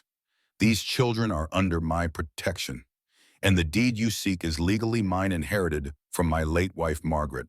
I suggest you leave my property before I'm forced to defend it. This isn't over, Stone, Jeffrey warned. We'll return with the sheriff and proper documentation. You can't keep what isn't rightfully yours. We'll see about that, Caleb replied.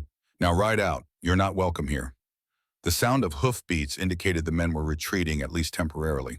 Eleanor sank to the floor, still clutching Joseph, as Daniel and Charlotte looked on in confusion. Mama? Daniel asked hesitantly. What's wrong?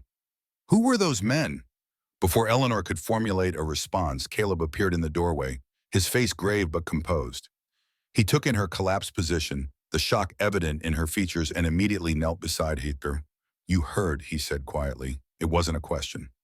Eleanor nodded, unable to speak past the tightness in her throat. Caleb's eyes softened with compassion. We'll figure this out, he promised. Together, as we agreed. His steadfast certainty in the face of this impossible situation gave Eleanor the strength to find her voice. Edward is alive, she whispered, the words still unreal to her ear. All this time, he abandoned you, Caleb said firmly, left you to face his debts, his responsibilities. Whatever legal claim he might have, he forfeited any moral right to you or the children by his actions. Eleanor looked up at him, this scarred, honorable man who had taken in strangers during a blizzard, who had married her to provide protection, who had delivered her child and cared for her family as his own. In contrast to Edward's selfish deception, Caleb's straightforward integrity seemed even more precious. What do we do? She asked, echoing her question from earlier, but with a different weight now, a different meaning. Caleb's jaw was set with determination. We fight, he said simply, for our home, for our family. We don't run and we don't surrender what matters most. Daniel moved closer, his young face troubled but resolute. Was that my father, the man who left us? Eleanor exchanged a glance with Caleb, then nodded. Yes, Daniel, that was Edward Morgan. The boy's expression hardened in a way that broke Eleanor's heart, too much gravity for one so young.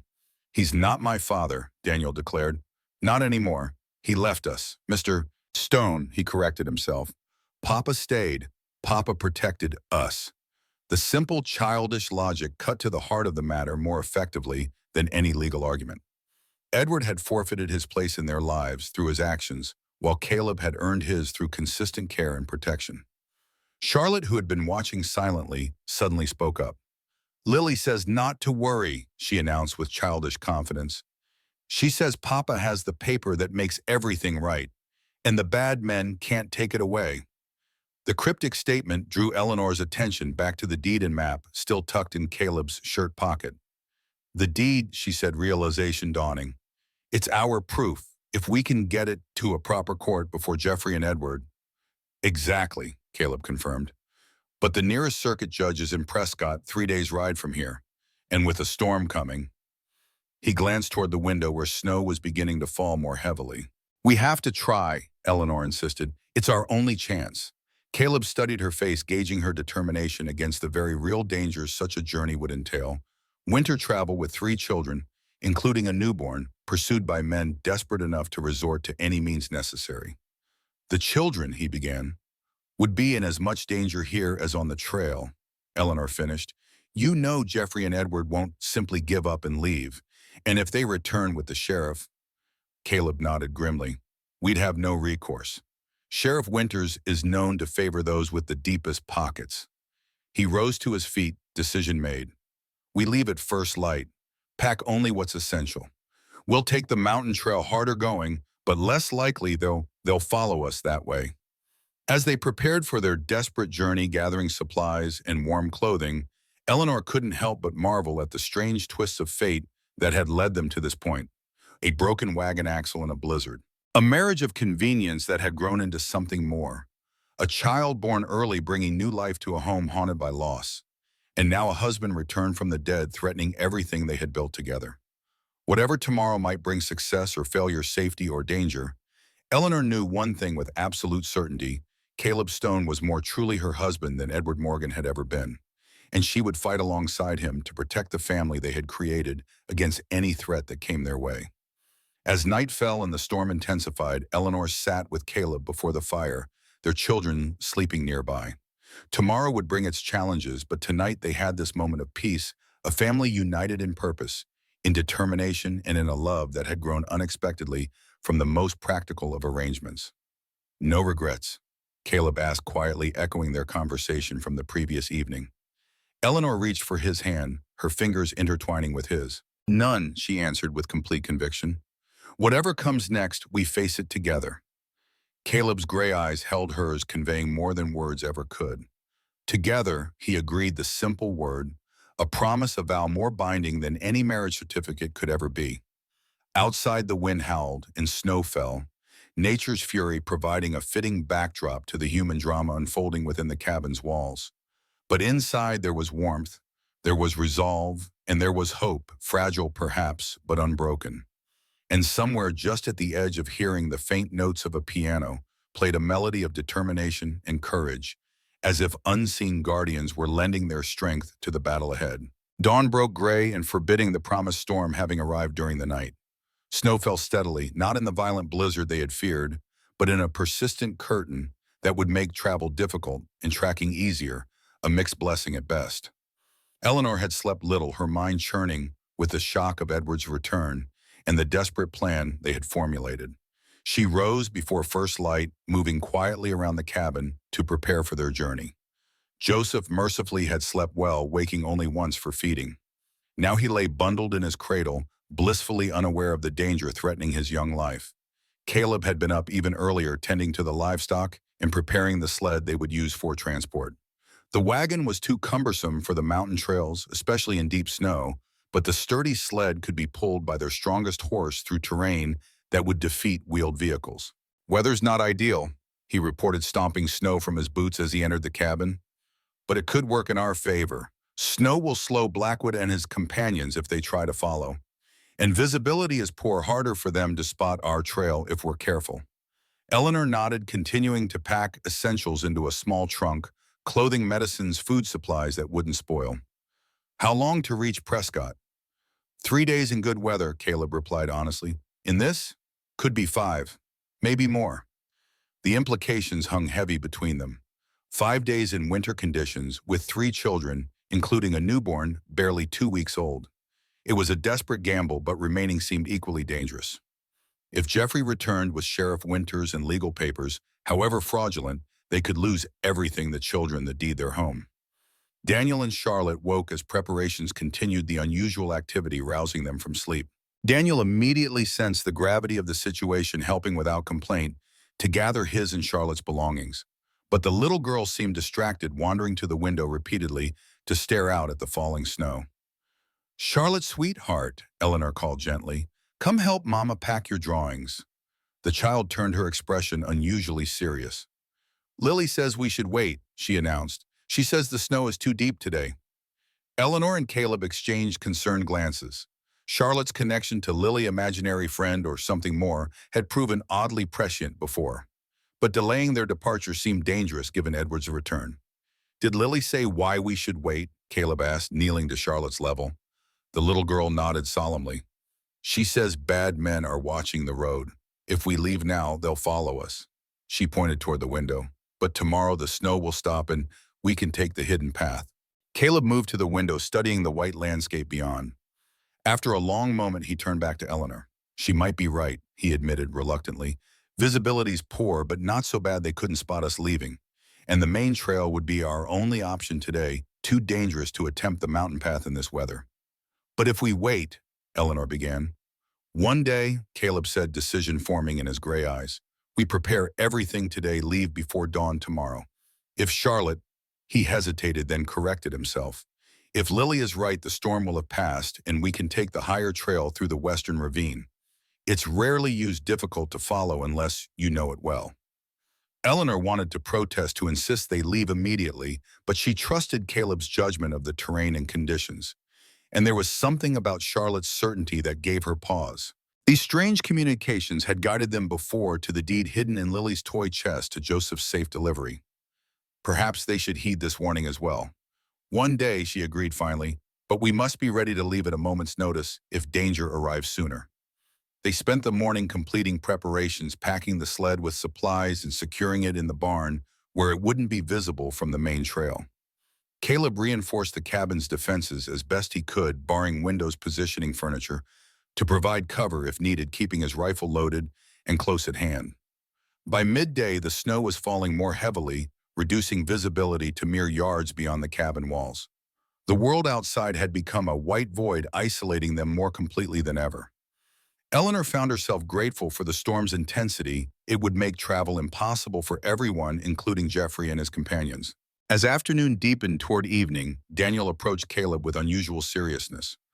"Papa," he said, the term still new on his tongue, but spoken with conviction, "will you teach me to shoot in case the bad men come back?" The request, so adult from such a young boy, brought a pang to Eleanor's heart. Daniel had been forced to grow up too quickly, shouldering responsibilities no child should bear. Yet there was wisdom in his request, practical necessity that couldn't be denied. Caleb considered the boy thoughtfully. "Rifle's too big for you yet," he said finally, "but I have a small pistol that might serve. Not for shooting people," he added quickly with a glance toward Eleanor, "but a warning shot can sometimes prevent trouble from starting." Daniel nodded solemnly. "I would only use it to protect Mama and Charlotte and Joseph. I promise." "I know you would, son," Caleb replied, the endearment natural and unforced. "We'll start with safety lessons.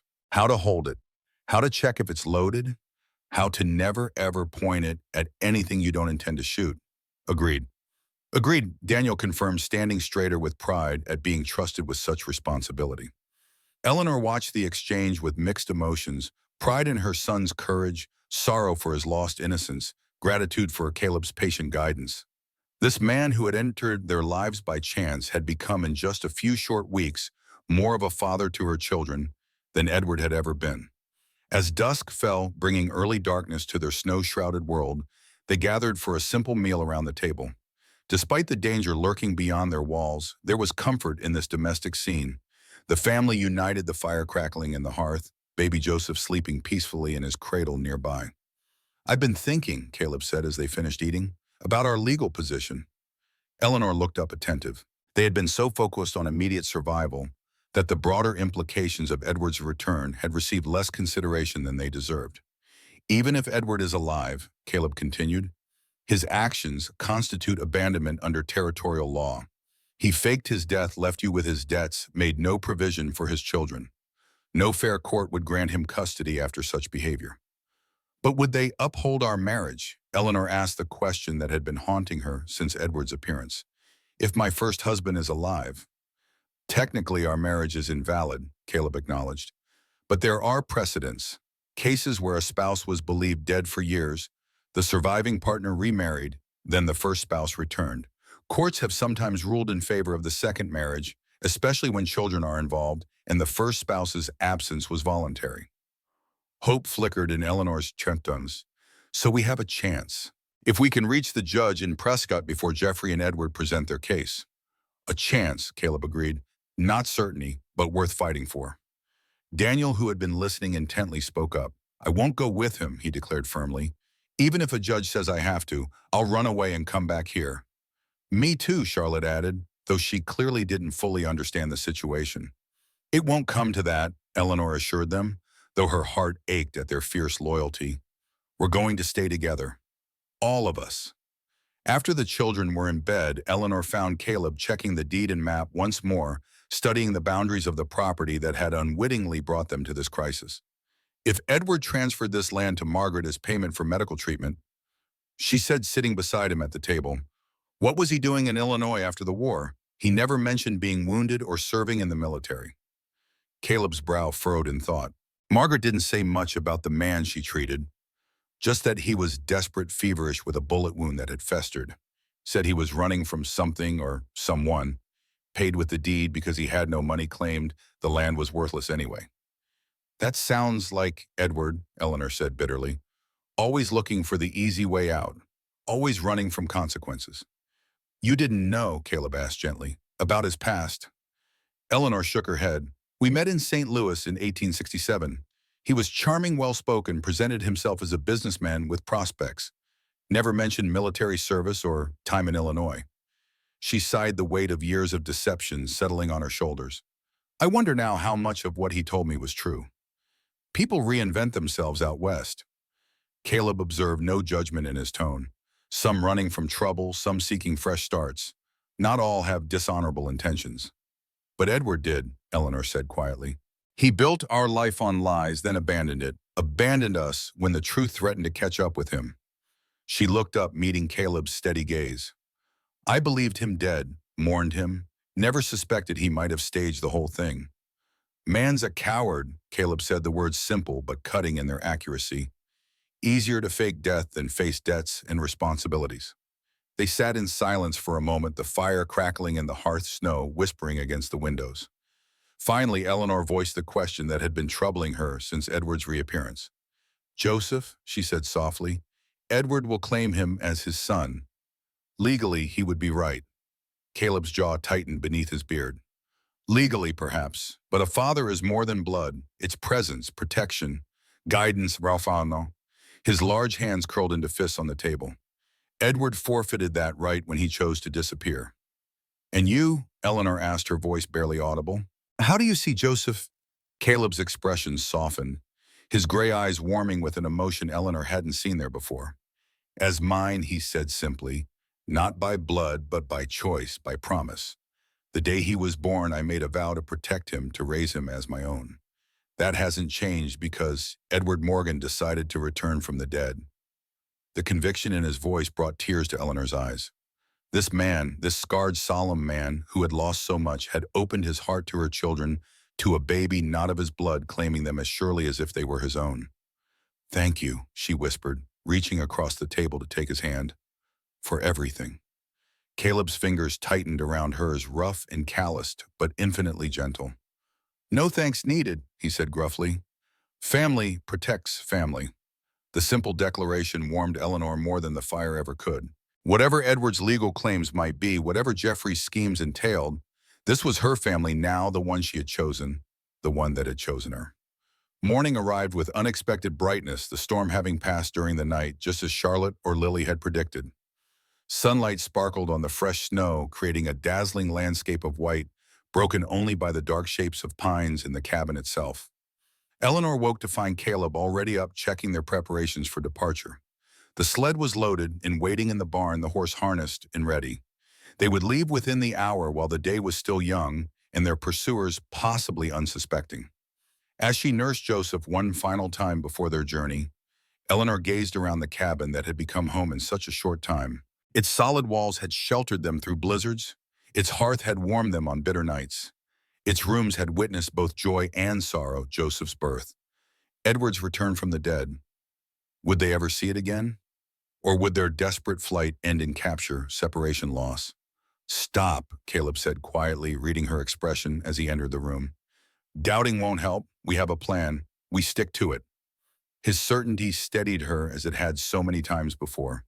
She nodded, finishing Joseph's feeding and bundling him securely against the cold. Daniel and Charlotte were already dressed in their warmest clothes, excitement at the adventure mingled with apprehension on their young faces. Charlotte clutched her favorite wooden horse, Caleb's first gift to her, while Daniel stood straighter, conscious of the small pistol Caleb had entrusted to him, securely wrapped and stowed in his pocket. "Remember," Caleb instructed as they prepared to leave, "absolute silence once we're outside. The snow will muffle some sound, but voices carry far in cold air. Follow exactly in my footsteps. It'll help hide our numbers and make the trail harder to follow." They slipped out through the rear of the cabin, moving carefully to the barn where the loaded sled waited. Caleb lifted Charlotte and Joseph onto it, nestling them among the supplies with blankets tucked around them for warmth. Daniel would walk with the adults until he tired, then join his siblings on the sled. As they prepared to depart, a soft sound made them freeze, the distant but unmistakable jingle of harness bells approaching along the main trail. "Riders coming," Caleb whispered, urgency in his voice. "Early patrol checking if we're still here. Quick into the trees. Stay low. Stay quiet." They moved swiftly, Caleb pulling the sled while Eleanor guided Daniel, following a narrow path that led away from the cabin into the dense pines beyond. The forest provided cover, the fresh snow muffling their footsteps as they put distance between themselves and the approaching riders. Only when they were well hidden among the trees did they pause, looking back toward the cabin. Three mounted figures had appeared: Jeffrey Holloway and a third man who must be Edward, though distance made identification difficult. They circled the cabin, clearly noting the absence of smoke from the chimney, then dismounted to investigate further. "They'll search the barn next," Caleb murmured, "then fan out looking for tracks. We need to move now while they're occupied." They pressed deeper into the forest, following a faint trail only Caleb seemed able to discern. The going was difficult, deep snow, tangled undergrowth, fallen trees to navigate around or over. But the same obstacles that slowed their progress would hamper pursuit as well, especially mounted men unfamiliar with the terrain. By midday, they had reached higher ground, a ridge that offered momentary respite and a view of the valley below. The cabin was visible in the distance, tiny figures still moving around it like ants disturbed in their nest. Smoke now rose from the chimney. The searchers had lit a fire, perhaps believing the family might return or simply seeking warmth themselves. "They'll find our trail eventually," Caleb said, scanning the landscape with experienced eyes. "Snow's not deep enough to hide it completely, but the western ravine is just ahead. Once we're through, that tracking gets much harder." Eleanor nodded, adjusting Joseph's blankets to shield him from the biting wind that swept the ridge. The baby had been remarkably quiet throughout their flight, sleeping peacefully despite the jostling of the sled and the cold air around them. Charlotte, too, seemed unusually calm, her eyes alert but unafraid as she surveyed their surroundings. "Lily says we're going the right way," she announced softly. "She knows this path." Daniel looked skeptical, but didn't contradict his sister. He had been stoic throughout the journey, keeping pace with the adults without complaint despite the difficult terrain. Now he stood at the edge of the ridge, watching the distant cabin with a child's mixture of curiosity and concern. "They're following our tracks, Papa," he reported suddenly. "Two riders coming fast." Caleb moved to his side, shading his eyes against the glare of sun on snow. "You're right," he confirmed grimly. "We need to move. The ravine will slow them down, force them to dismount. Might buy us some time." They continued their journey with renewed urgency, descending from the ridge into a narrow gorge where wind-sculpted snow created fantastic shapes against the rock walls. The ravine Caleb had mentioned appeared ahead, a deep, narrow cut in the earth, its sides steep but navigable, its floor a jumble of boulders and fallen trees partially concealed by snow. "Careful here," Caleb warned as they began the descent. "Footing's treacherous. One at a time. I'll go first with the sled, then Daniel, then Eleanor with Joseph." The descent was nerve-wracking, each step requiring careful placement to avoid slipping on hidden ice or loose stones. Caleb managed the sled with remarkable skill, easing it down the steep incline while ensuring Charlotte remained secure among the supplies. Daniel followed, small and agile, finding handholds and footholds that supported his light weight. Eleanor came last, Joseph strapped to her chest beneath her coat, his warmth a comfort against the biting cold. She moved cautiously, acutely aware that a fall could endanger not only herself but the infant as well.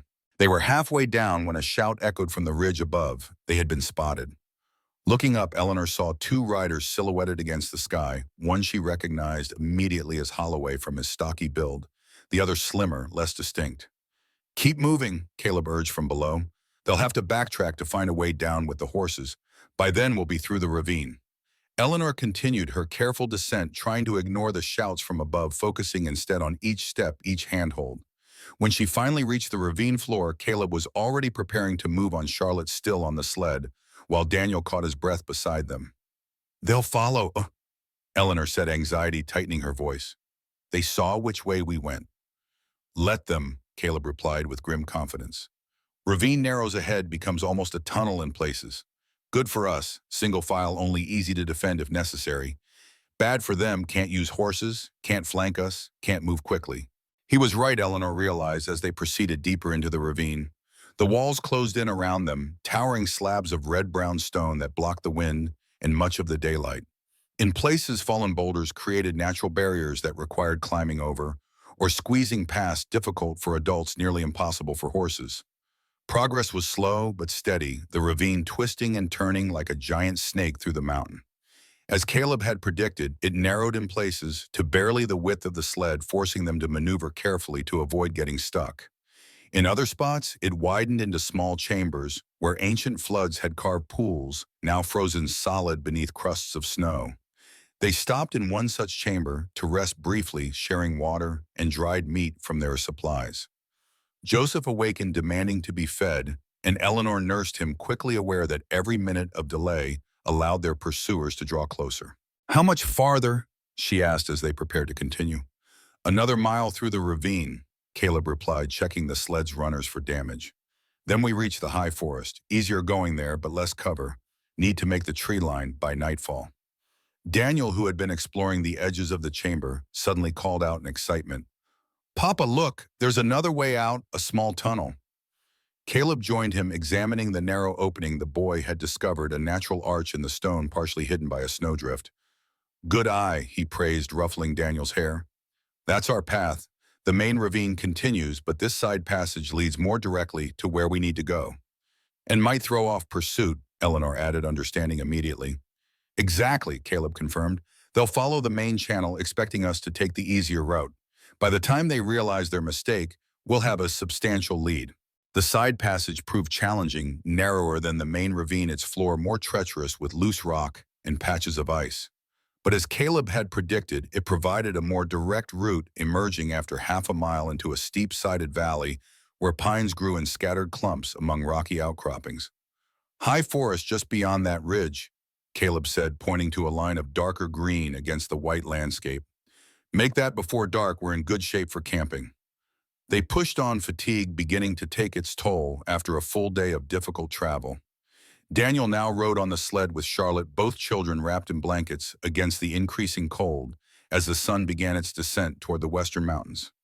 Joseph remained with Eleanor, secure in his makeshift sling, occasionally fussing, but mostly content. The light was fading when they finally reached the high forest, a dense stand of ancient pines whose branches created a canopy that had prevented snow from accumulating deeply on the forest floor. Here, movement became easier, the sled gliding smoothly over the thin covering of white that blanketed the carpet of pine needles beneath. "We'll stop here," Caleb decided, indicating a small clearing where fallen logs provided natural windbreaks. "Too dangerous to continue in darkness. Need fire food rest." While Eleanor tended to the children, Caleb quickly established their camp clearing, snow, building a small fire in a rock-lined pit, constructing a simple lean-to from pine branches to provide shelter for the night. His efficiency spoke of long experience in the wilderness, each movement purposeful and economical. As darkness fell completely, they gathered around the fire, its warmth welcome after the day's exertions. The children ate hungrily, then quickly succumbed to exhaustion, falling asleep on a bed of pine boughs beneath a lean-to wrapped in blankets and pressed close together for warmth.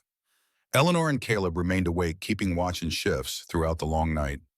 During her vigil, Eleanor found herself studying her husband's sleeping face in the flickering firelight, the strong line of his jaw beneath the neatly trimmed beard, the scar that pulled slightly at the corner of his mouth, the furrow between his brows that remained even in sleep. A face weathered by hardship and loss, yet still capable of gentleness, of compassion.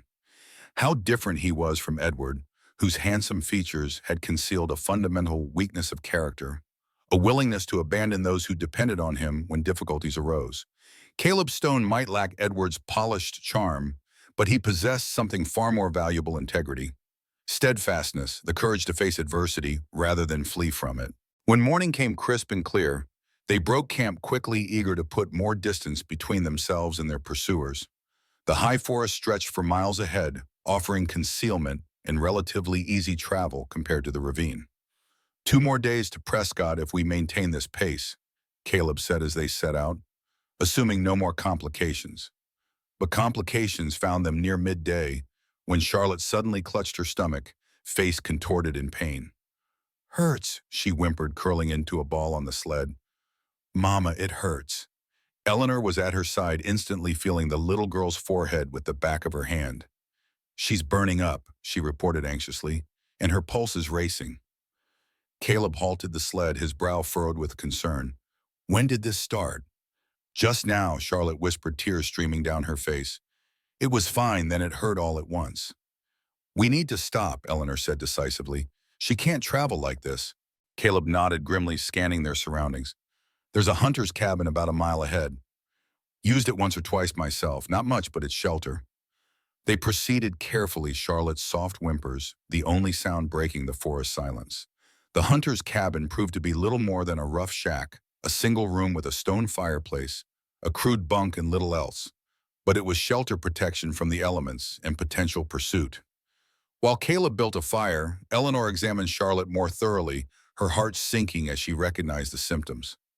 "Appendicitis," she whispered to Caleb when they had a moment alone. "My younger sister had it as a child. The fever, the pain in the right side, the nausea. It's the same."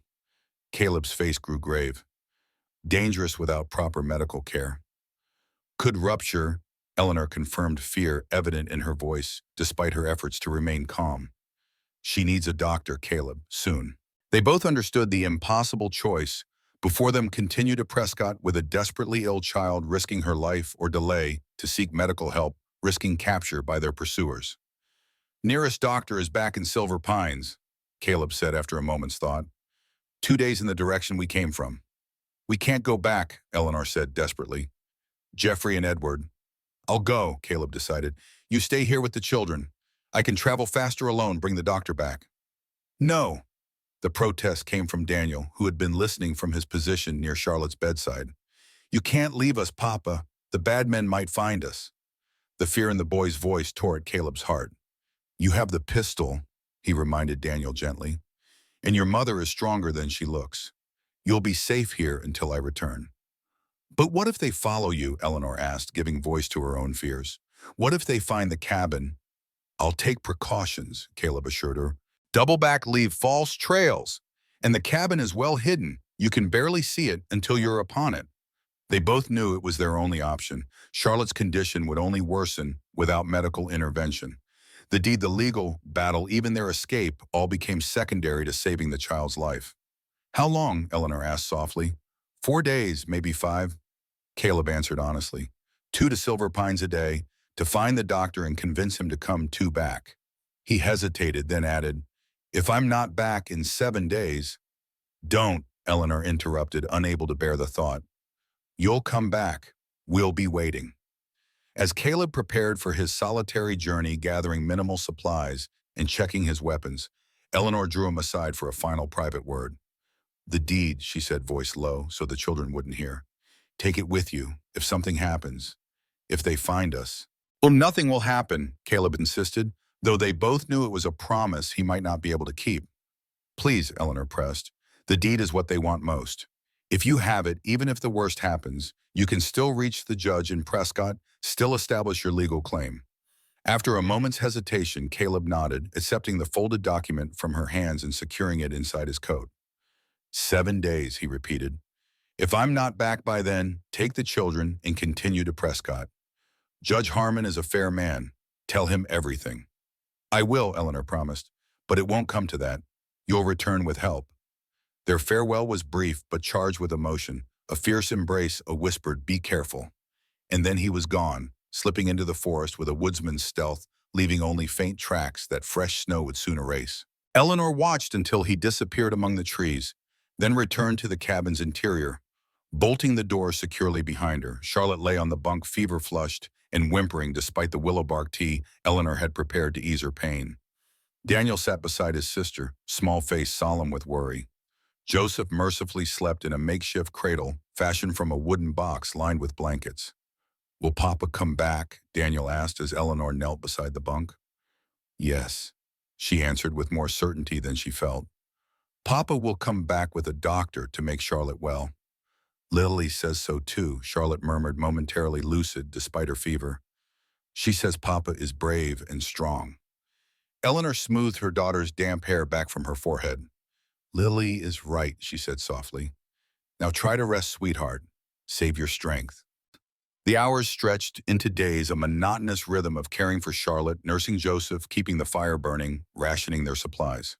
Daniel proved invaluable, fetching water from a nearby stream, helping to prepare simple meals, maintaining a constant watch at the cabin's single window. Charlotte's condition worsened, then stabilized her fever, neither breaking nor spiking, dangerously high. Her pain managed somewhat by the herbal remedies Eleanor prepared from their limited supplies. The little girl drifted in and out of consciousness, sometimes talking to Lily in her delirium, sometimes crying out for Caleb. On the third night after Caleb's departure, a storm blew in from the north. Not snow this time, but rain, cold and persistent, drumming on the cabin's roof and turning the forest floor to mud. Eleanor's heart sank as she listened to the downpour, knowing it would slow Caleb's return journey, perhaps dangerously so. "He'll still come," Daniel assured her, displaying a child's unshakable faith. "Papa promised." Eleanor smiled at her son, marveling at his resilience. "Yes, he did," she agreed, "and your papa keeps his promises." The storm continued through the night and into the next day, finally tapering off as evening approached once more. Eleanor stood in the cabin's doorway, breathing in the clean, rain-washed air, scanning the forest edge for any sign of movement. Nothing. Just the drip of water from pine branches and the occasional call of a bird. 4 days had passed since Caleb's departure. If all had gone well, he might have reached Silver Pines by now, might be preparing for the return journey with the doctor. But so many things could have gone wrong: pursuit by Jeffrey and his companion's injury in the difficult terrain, resistance from the doctor himself. As darkness fell, Eleanor secured the cabin for the night, checking the pistol Caleb had left for their protection, ensuring it was loaded and within easy reach.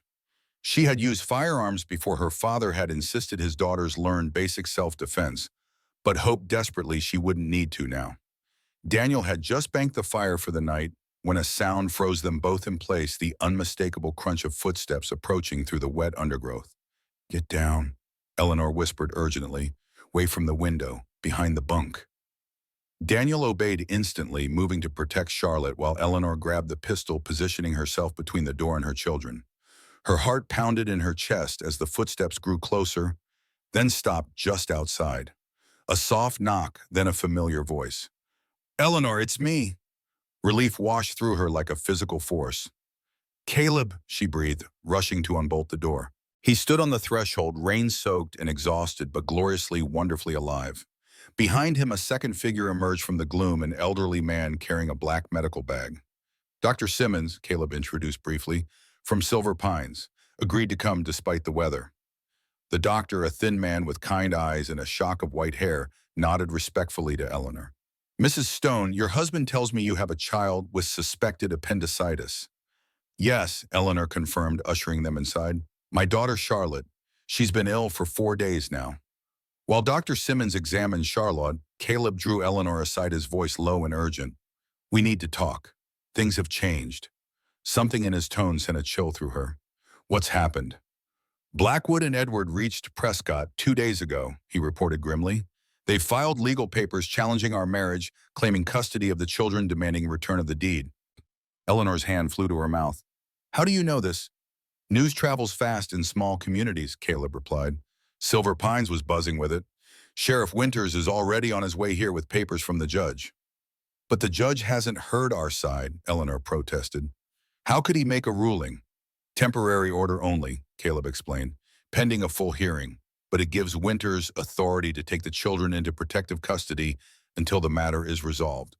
His jaw tightened beneath his beard, and to arrest me for defying an officer of the court if I resist. The implication struck Eleanor like a physical blow. All their careful planning, their desperate flight, rendered meaningless by legal maneuvering they hadn't anticipated. What do we do? She whispered, fear evident in her voice despite her efforts to remain calm.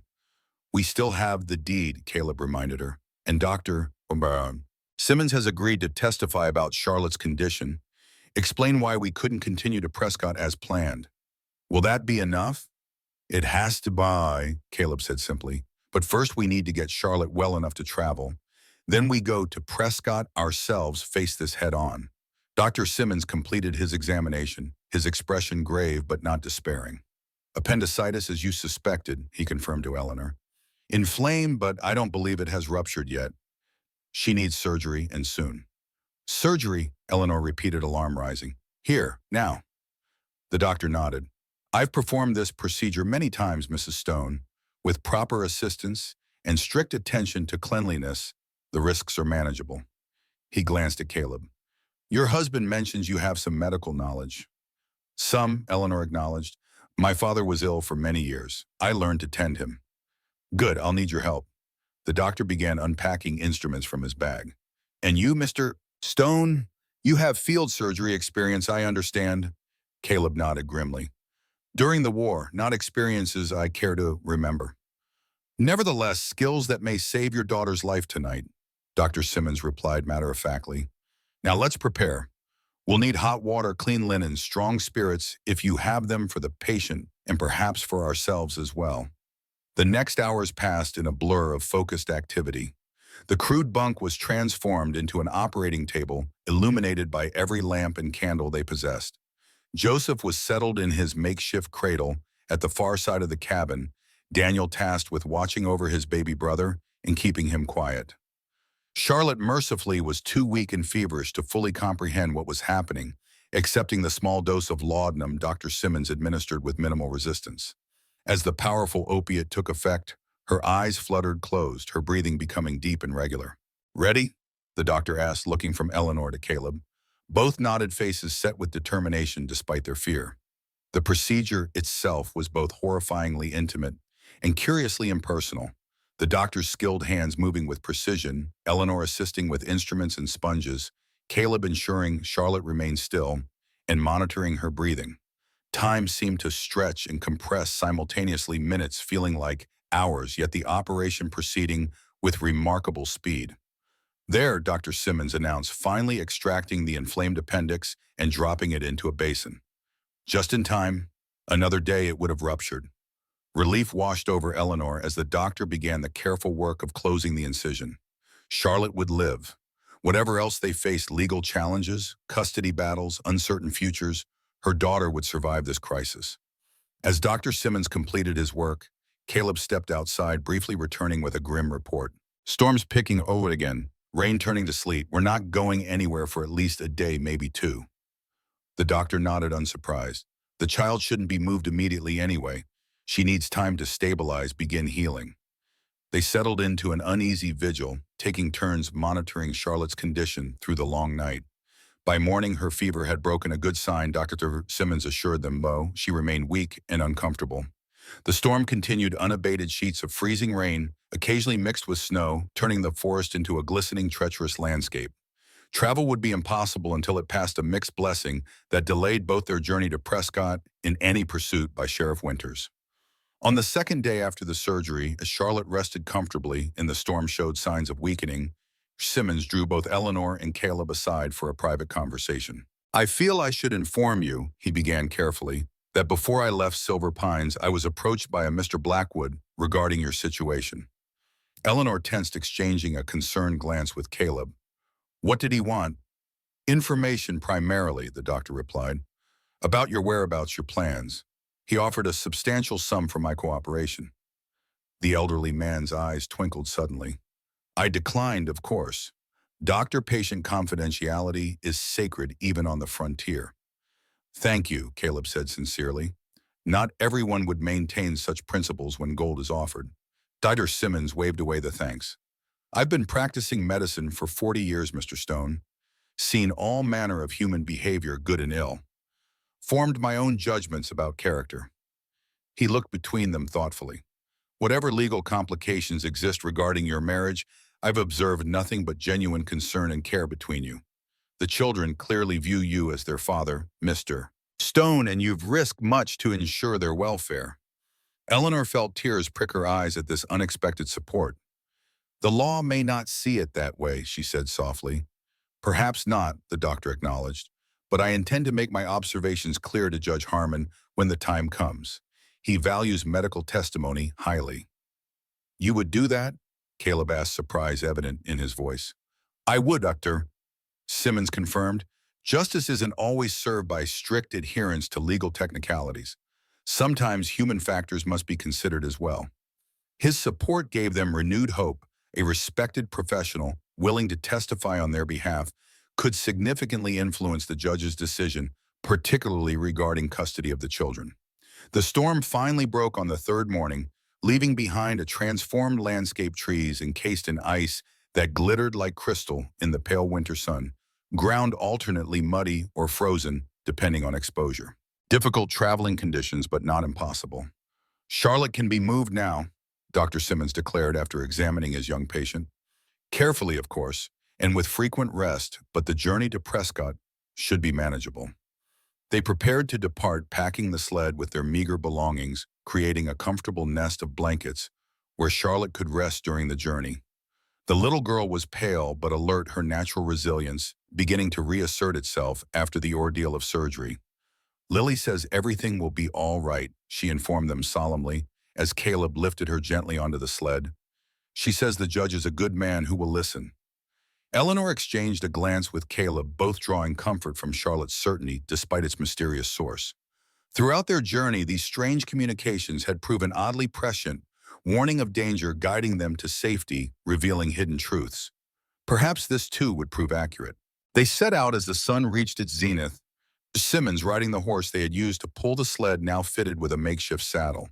The sled itself would be pulled by Caleb and Eleanor in turns, the relatively flat terrain of the high forest, making this arrangement feasible despite the added weight of Charlotte. Their progress was slow but steady, following game trails and natural pathways through the winter-transformed forest. Dr. Simmons proved a valuable companion, beyond his medical skills, familiar with the territory, observant of signs and tracks that might indicate pursuit, knowledgeable about edible plants and berries that supplemented their dwindling supplies. By the second day of travel, they had descended from the high forest into rolling foothills, the landscape opening up to offer occasional views of distant mountains and the scattered settlements nestled among them. Prescott lay beyond the next ridge, Dr. Simmons informed them they would reach it by nightfall if they maintained their current pace. As they paused to rest near a small stream, Daniel suddenly tensed, pointing toward a line of trees they had passed an hour earlier. "Riders," he said, his young voice tight with alarm. "3 of them." Caleb shaded his eyes, studying the distant figures. "Winters," he confirmed grimly, "and 2 deputies, moving fast." "They've found our trail," Eleanor realized, fear clutching at her heart. "Not for certain," Dr. Simmons countered. "They're following the main path, might be routine patrol." "Can't take that chance," Caleb decided. "We need to reach Prescott before they intercept us. Judge Harmon needs to hear our side before Winters serves those papers." They increased their pace, pushing through exhaustion, taking shorter rest periods. Charlotte bore the discomfort stoically, only occasionally whimpering, when the sled jolted over particularly rough terrain. Joseph remarkably seemed to thrive on the journey, his infant face turned toward the winter sun, as if absorbing its pale warmth. Late afternoon found them cresting the final ridge, Prescott, visible in the valley below, a substantial settlement compared to Silver Pines with proper streets, a courthouse, numerous businesses and homes. So close to their goal, yet still hours of travel away. And behind them, drawing steadily closer, the three riders followed no longer on the main path, but clearly tracking their specific trail through the snow and mud. "They'll overtake us before we reach town," Eleanor said, the realization bringing despair after so much effort, so many obstacles overcome. "Not if we split up," Caleb replied, decision forming in his gray eyes. "I'll lead them away. You continue to Prescott with the children and Dr. Simmons. Get to Judge Harmon, show him the deed, tell him everything." "No," Eleanor protested immediately. "We stay together." "We agreed." "This isn't about us anymore," Caleb said gently. "It's about the children, their future. If Winter serves those papers before we reach the judge—" He left the implication unspoken. Dr. Simmons, who had been listening silently, spoke up. "He's right, Mrs. Stone. The legal system has procedures that must be followed. Once those temporary orders are served, the judge's hands may be tied until a formal hearing, which could take weeks to arrange." Eleanor knew they were right, though every instinct rebelled against separation.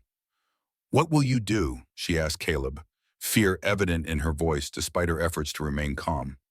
"Create a diversion," he replied simply. "Lead them on a chase long enough for you to reach Prescott and speak with Harmon." He touched her cheek gently.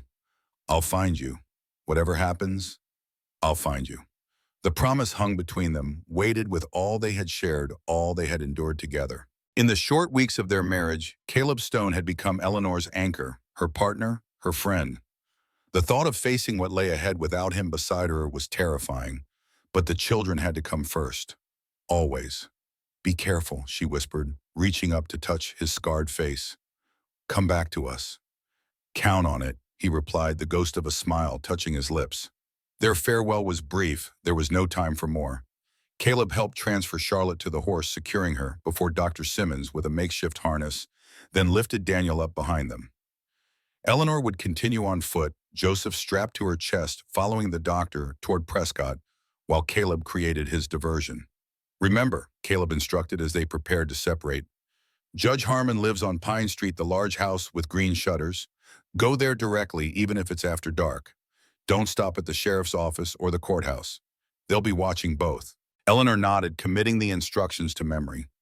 "Pine Street, green shutters, directly there." "The deed," Caleb continued, reaching inside his coat to retrieve the precious document. "You should have it now." As she accepted the folded paper, their fingers touched briefly, a final connection before parting. Then Caleb turned away, moving rapidly in a direction perpendicular to their original course, deliberately leaving clear tracks in the soft ground. Eleanor watched him go, heart aching, then forced herself to turn toward Prescott and the uncertain reception that awaited them there. One step, then another, each carrying her closer to the confrontation that would determine their future. Behind them, the pursuing riders appeared on the ridge they had recently descended, pausing as they noted the diverging trails. After a brief consultation, they separated, two continuing toward Prescott, one following Caleb's obvious tracks. "They've split up, Doctor," Simmons reported grimly. "Mr. Stone's diversion worked partially, but we still have company." Eleanor glanced back, confirming his assessment. Sheriff Winters himself continued toward Prescott, accompanied by one deputy. The second deputy had veered off, following Caleb's rear trail into the increasingly rugged terrain eastward. "We need to hurry," she said, increasing her pace despite her exhaustion. "Reach Judge Harmon before Winters finds us." They pushed on as the sun began its descent toward the western mountains, casting long shadows across their path. Prescott grew larger before them, its buildings distinguishable now, the courthouse with its modest dome, the various businesses along the main street, the residential areas spreading outward from the town center. "Pine Street is on the north side," Dr. Simmons informed them as they approached the outskirts. "We can avoid the main thoroughfare by circling around through those trees." The detour added precious minutes to their journey, but reduced the risk of being spotted by Winters or his deputy. Darkness was falling in earnest as they finally reached the street Caleb had mentioned, A pleasant avenue, lined with substantial homes, set back from the road, most already illuminated from within, against the gathering night. There, Eleanor said with relief, spotting a large two-story house with the promised green shutters. Lights glowed in several windows, suggesting the judge was at home. They approached cautiously alert for any sign of Winters or his deputy, but the street remained quiet. Most residents already inside for the evening meal. Dr. Simmons dismounted, helping Charlotte down carefully before assisting Eleanor to the door. The woman who answered their knock, presumably Mrs. Harmon, exhibited only momentary surprise at the unusual group on her doorstep before her natural hospitality took over. "You poor dears," she exclaimed, ushering them inside. "You look half frozen. Come in, Jonathan," she called toward the rear of the house. "Visitors for you, Dr. Simmons and—" She paused, looking questioningly at Eleanor. "Mrs. Stone," Eleanor supplied, "and my children. We've come to see Judge Harmon on an urgent legal matter." "Of course, dear. He's in his study. This way." Judge Jonathan Harmon proved to be a man in his 60s with shrewd eyes and a neatly trimmed white beard. He rose from behind his desk as they entered, the recognition dawning as he saw Dr. Simmons. "Doctor," he greeted warmly, "what brings you to Prescott? And in such company?" Dr. Simmons made brief introductions, then added, "They've traveled far under difficult conditions to speak with you, Jonathan. I believe their matter deserves immediate attention." The judge's eyebrows rose, but he nodded, gesturing for them to be seated. "I'm listening, Mrs. Stone." Eleanor took a deep breath, then began her narrative, the desperate flight from St. Louis after Edward's apparent suicide, the broken wagon in the blizzard, Caleb's rescue and subsequent marriage proposal, the birth of Joseph, and finally Edward's shocking reappearance alongside Jeffrey. Throughout her account, Judge Harmon listened attentively, occasionally asking for clarification, but never interrupting the flow of her story. When she reached the discovery of the deed in Lily's toy chest and produced the document itself, his interest visibly sharpened. "May I?" he asked, extending his hand for the paper. Eleanor surrendered it reluctantly, watching anxiously as he examined it with a practiced eye. "This appears genuine," he said finally, "though quite old. And you say Mrs. Stone, the first Mrs. Stone, received it as payment for medical services from Edward Morgan." "That's our understanding, Your Honor," Eleanor confirmed, "though I never knew of any connection between Edward and the Stones until we found this deed." "And where is your husband now, Mrs. Oz?" "Stone, the current Mr. Stone, that is." Eleanor exchanged a glance with Dr. Simmons before responding, "Creating a diversion to delay Sheriff Winters, Your Honor. We were pursued on our journey here. Caleb, Mr. Stone, led some of them away to ensure we reached you before they could serve papers." The judge's expression grew grave. "Ah, yes, the temporary orders."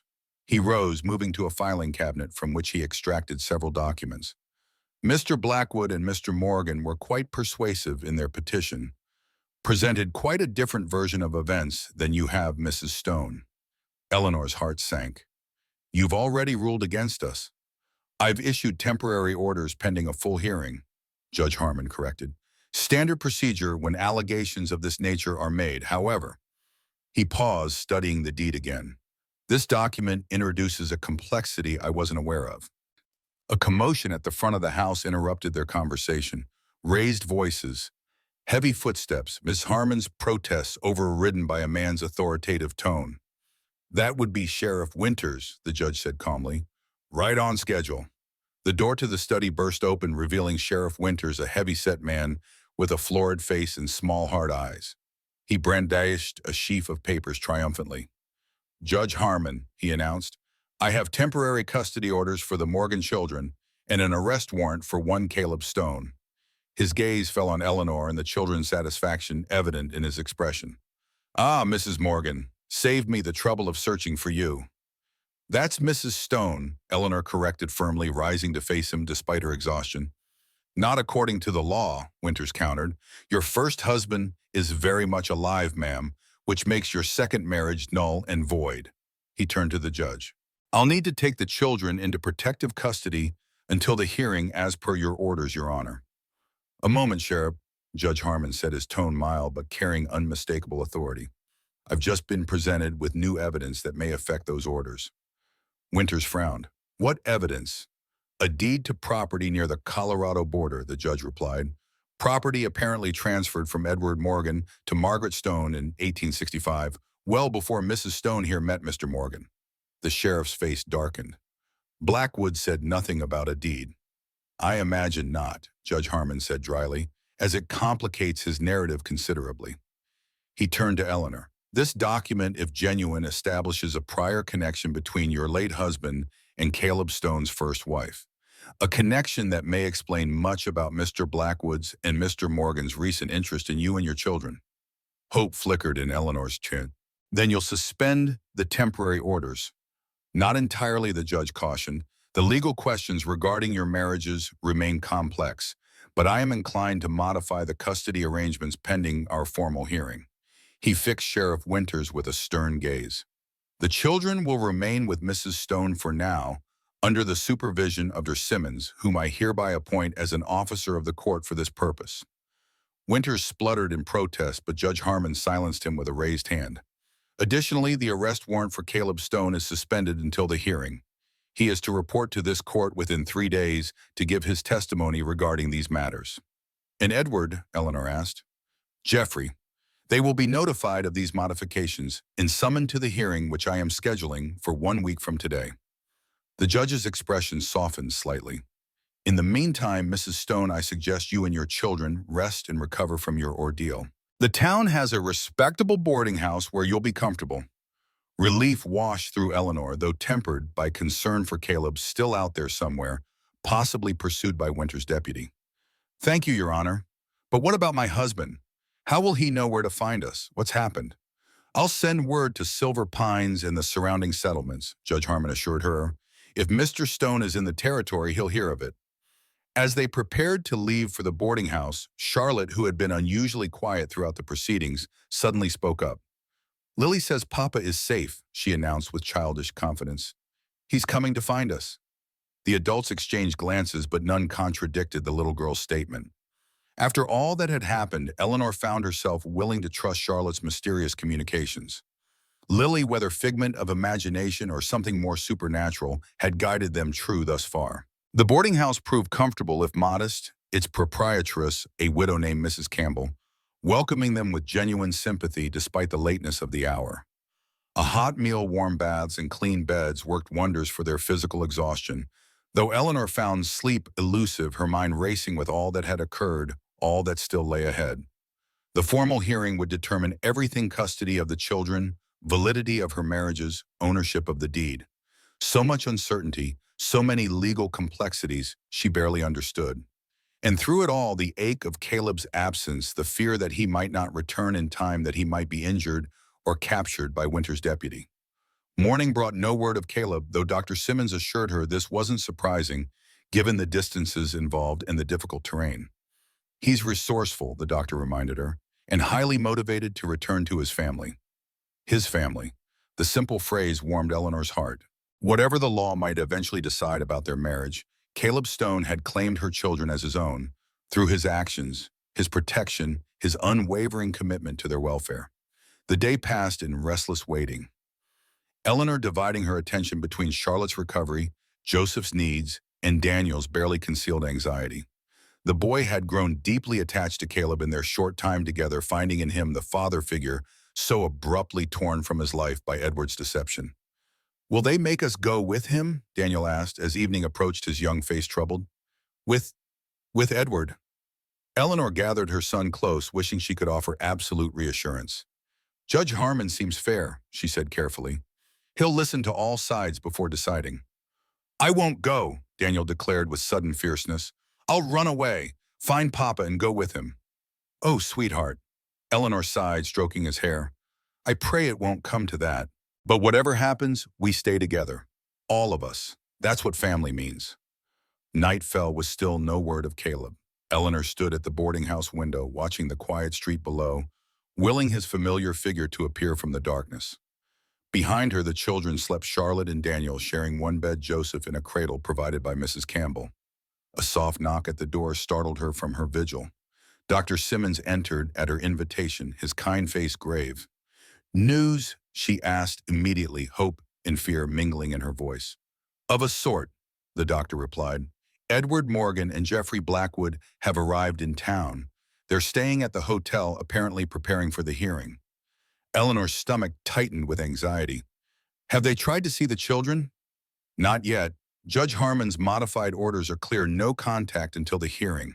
Dr. Simmons hesitated, then added, but there's something else you should know. They're not alone. Oh, Holloway, Eleanor guessed, remembering the third man from their encounter at the cabin. Yes, and another. A woman. This was unexpected. What woman? Young, well-dressed, introduced as Mrs. Edward Morgan. The revelation struck Eleanor like a physical blow. Edward has remarried. So it appears, the doctor confirmed gently. Recently, from what I gather, a Boston heiress, according to town gossip. Eleanor sank into a chair, mind reeling. Edward alive. Edward remarried. The implications multiplied, each more disorienting than the last. If Edward had a new wife, what did he want with Eleanor and the children? What claim could he possibly make on them now? This changes everything, she murmured. Thoughts racing. If Edward has remarried, he's admitted our marriage is ended. He can't have it both ways.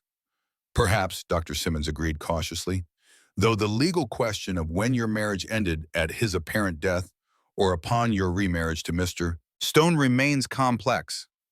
But surely he can't claim custody of the children while starting a new family, Eleanor pressed. What court would support that?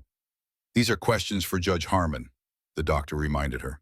And speaking of the judge, he sent a message asking if you're well enough to meet with him privately tomorrow morning to discuss certain aspects of the case before the formal hearing. Eleanor nodded, determination replacing shock. I'll be there. This new development strengthens our position considerably.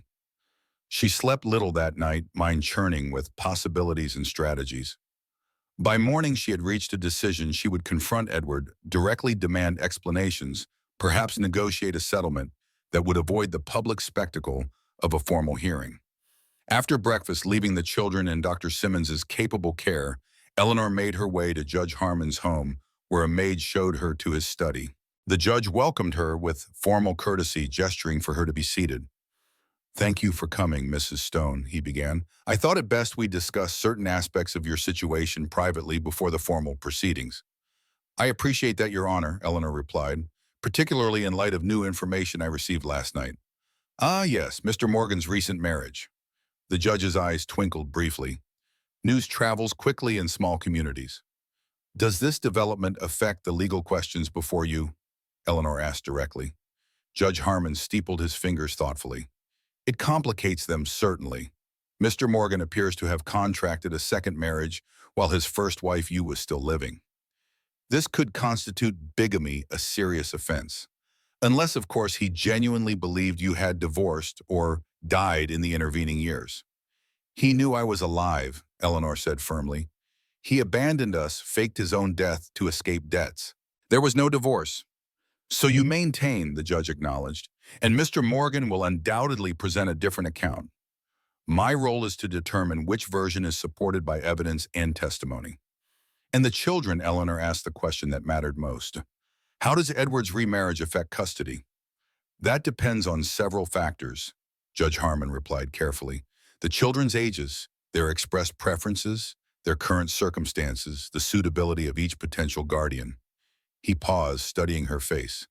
And of course, the legal status of your marriage to Caleb Stone. Eleanor leaned forward earnestly. Judge Harmon, regardless of legal technicalities, Caleb has been more of a father to my children in weeks than Edward was in years. He saved us from certain death in the blizzard, delivered Joseph, safely risked everything to protect us from Jeffrey's schemes. Your attachment to Mr. Stone is evident, the judge observed, as is his commitment to you and the children. These human factors will certainly influence my decision. But the law has its requirements, Mrs. Stone. I cannot simply ignore them, however compelling the personal circumstances may be. Before Eleanor could respond, a commotion erupted outside the study, raised voices, hurried footsteps. Then the door burst open to reveal Mrs. Harmon, flushed with excitement. Jonathan, she exclaimed, he's here. Mr. Stone has arrived, and in quite a state, I must say. Eleanor was on her feet instantly, heart pounding. Caleb, where? As if in answer, he appeared in the doorway behind Mrs. Harmon, disheveled, unshaven clothes torn and muddy, but gloriously, wonderfully alive. His gray eyes found Eleanor, immediately relief washing over his features. "Eleanor," he breathed, taking a step toward her before remembering where they were. He straightened, turning to the judge with a respectful nod. "Your Honor, apologies for the interruption. I've just learned of your modified orders." Judge Harmon waved away the apology. "Your timing is fortuitous, Mr. Stone. I was just discussing certain aspects of your case with Mrs. Stone." He gestured to a chair. "Please join us. Your perspective will be valuable." As Caleb settled beside her, Eleanor resisted the urge to touch him to reassure herself of his solidity, his presence. There would be time for reunion later. For now, they needed to present a united front before the judge. "Mr. Stone," Judge Harmon began, "I understand you led Sheriff Winter's deputy on quite a chase through the mountains." "Necessary diversion," Caleb replied simply, "to ensure my family reached you safely." "Indeed, and in the process discovered something interesting, I'm told." Caleb nodded, reaching into his coat to extract a folded paper. "Found this in Holloway's saddlebag when he made camp. Copy of a letter from Edward Morgan to Jeffrey Blackwood dated months before his supposed death." Eleanor gasped as the judge accepted the document, scanning its contents with evident interest. "What does it say?" she asked, unable to contain her curiosity. "It outlines a plan," Judge Harmon summarized, looking up from the letter. "A scheme whereby Mr. Morgan would fake his death to escape creditors, leaving you to handle the aftermath, while he established himself elsewhere under a new identity. Mr. Blackwood was to monitor the situation, then help reunite the family once the statute of limitations on certain debts had expired." "But that's criminal," Eleanor exclaimed, shock giving way to outrage. "They deliberately deceived everyone, me, the children, the authorities." "Indeed," the judge agreed grimly. "Fraud at minimum, possibly other charges as well, depending on the specifics." He studied the letter again. "Most damning, however, is the reference to retrieving the deed when the time is right. This suggests they were aware of the property's value all along and intended to reclaim it once the railroad's expansion plans became public." "Which explains Jeffrey's pursuit," Caleb added, "and their urgency in challenging our marriage, claiming custody of the children. They needed legal standing to demand the deed." Judge Harmon's expression hardened. "If this document is genuine, and I have no reason to doubt it given the circumstances of its discovery, it significantly alters my view of this case." He rose, decision evident in his bearing. "I believe we should advance the formal hearing to this afternoon. All parties are present in Prescott, and I see no benefit in further delay." Eleanor and Caleb exchanged glances, hope kindling. "And the children," Eleanor asked, "will they need to attend?" "Not unless absolutely necessary," the judge assured her. "Their welfare remains my primary concern regardless of legal complexities." He paused, then added more gently, "Based on what I've seen and heard thus far, Mrs. Stone, I believe that welfare is best served by stability and continuity of care. The hearing will determine the specific arrangements, but you may rest easier knowing my inclinations." The formal hearing, held in Judge Harmon's chambers rather than the open courtroom, proved both shorter and less contentious than Eleanor had feared. Edward and Jeffrey, confronted with the damning letter and the original deed, quickly abandoned their more outrageous claims. Edward's new wife, a pale, nervous young woman named Catherine, appeared genuinely shocked by the revelations of her husband's deception. Her presence and her obvious pregnancy rendered Edward's custody claims particularly hollow. In the end, Judge Harmon's ruling was decisive and comprehensive. Eleanor's marriage to Caleb was declared valid under frontier common law, the children legally under their joint guardianship. The deed to the Colorado property was confirmed as belonging to Caleb by inheritance from Margaret, though with provisions for potential mining royalties to be shared with Edward's legitimate creditors as restitution for his fraud. Most satisfying of all, Edward and Jeffrey were ordered to leave the territory within 24 hours or face criminal charges for their scheme. Holloway, implicated by association in his own actions, received a similar mandate. As they left the judge's chambers, the weight of weeks of fear and uncertainty finally lifting from her shoulders, Eleanor found herself overcome with emotion. Caleb's arm around her waist steadied her, his solid presence a reminder of all they had endured together, all they had fought to preserve. "It's over," she whispered, still hardly believing it. "We won." "We did," Caleb agreed, his deep voice rough with feeling. "Family stays together as it should." Family. The word held new meaning now, not just blood ties or legal bonds, but something deeper, stronger. A connection forged through shared hardship, mutual protection, choice, and commitment renewed daily. They found the children waiting anxiously at the boarding house, Daniel pacing by the window, while Charlotte sat with Joseph singing softly to keep him calm. Their faces lit with joy at the sight of Caleb Daniel launching himself into his arms, while Charlotte had beamed from her position on the bed. "Papa came back," she announced triumphantly, just like Lily said he would. "Yes, sweetheart," Eleanor agreed, gathering Joseph into her arms. "Papa came back, and we're all going home together." Home, another word transformed by their journey. Not the cabin alone, though they would return there at least until spring made travel easier. But wherever they were together, this unlikely family forged from loss and hope and stubborn determination to survive. That night after the children were asleep, Eleanor and Caleb sat before the fire in the boarding house parlor, the events of the day settling around them like a blessing. "What happens now?" Eleanor asked softly, leaning against his shoulder. Caleb's arm tightened around her. "Spring comes, we plant, children grow, life continues." Simple words, but carrying profound meaning after all they had faced. "And us," she ventured, looking up at his scarred face, dear now, in its rugged strength, its quiet integrity. "Us," he repeated thoughtfully, "started as a practical arrangement, became something more." His gray eyes met hers directly. "Don't have pretty words, Eleanor. Not my way. But know this, whatever name law gives it, whatever papers say or don't say, you're my wife. Those are my children. That's my family. Nothing changes that." The declaration, unadorned but absolute in its conviction, filled Eleanor with a warmth that had nothing to do with the fire crackling before them. This was love, not the giddy infatuation she had felt for Edward in those early days, but something stronger, deeper, built on foundation of shared purpose and mutual respect. Nothing changes that. She echoed a vow as binding as any spoken in church. In the quiet that followed, Eleanor thought she heard it again, faint but distinct, the delicate notes of a piano playing somewhere just beyond perception. Not melancholy now, but joyful, celebratory even. A benediction from those who had gone before, blessing this new beginning, born from endings this family created from broken pieces made whole again. Outside winter still held the land in its grip, but spring waited beneath the snow, patient and inevitable. When it came bringing new growth and possibilities, they would face it together. Eleanor and Caleb Daniel and Charlotte, baby Joseph, and perhaps even the gentle spirits who had guided them through darkness toward light. Whatever challenges tomorrow might bring, they would meet them as they had met all others, with courage, with determination, with the strength that comes from knowing you are not alone. For where souls find peace, where hearts find home, even the coldest winter must eventually yield to spring.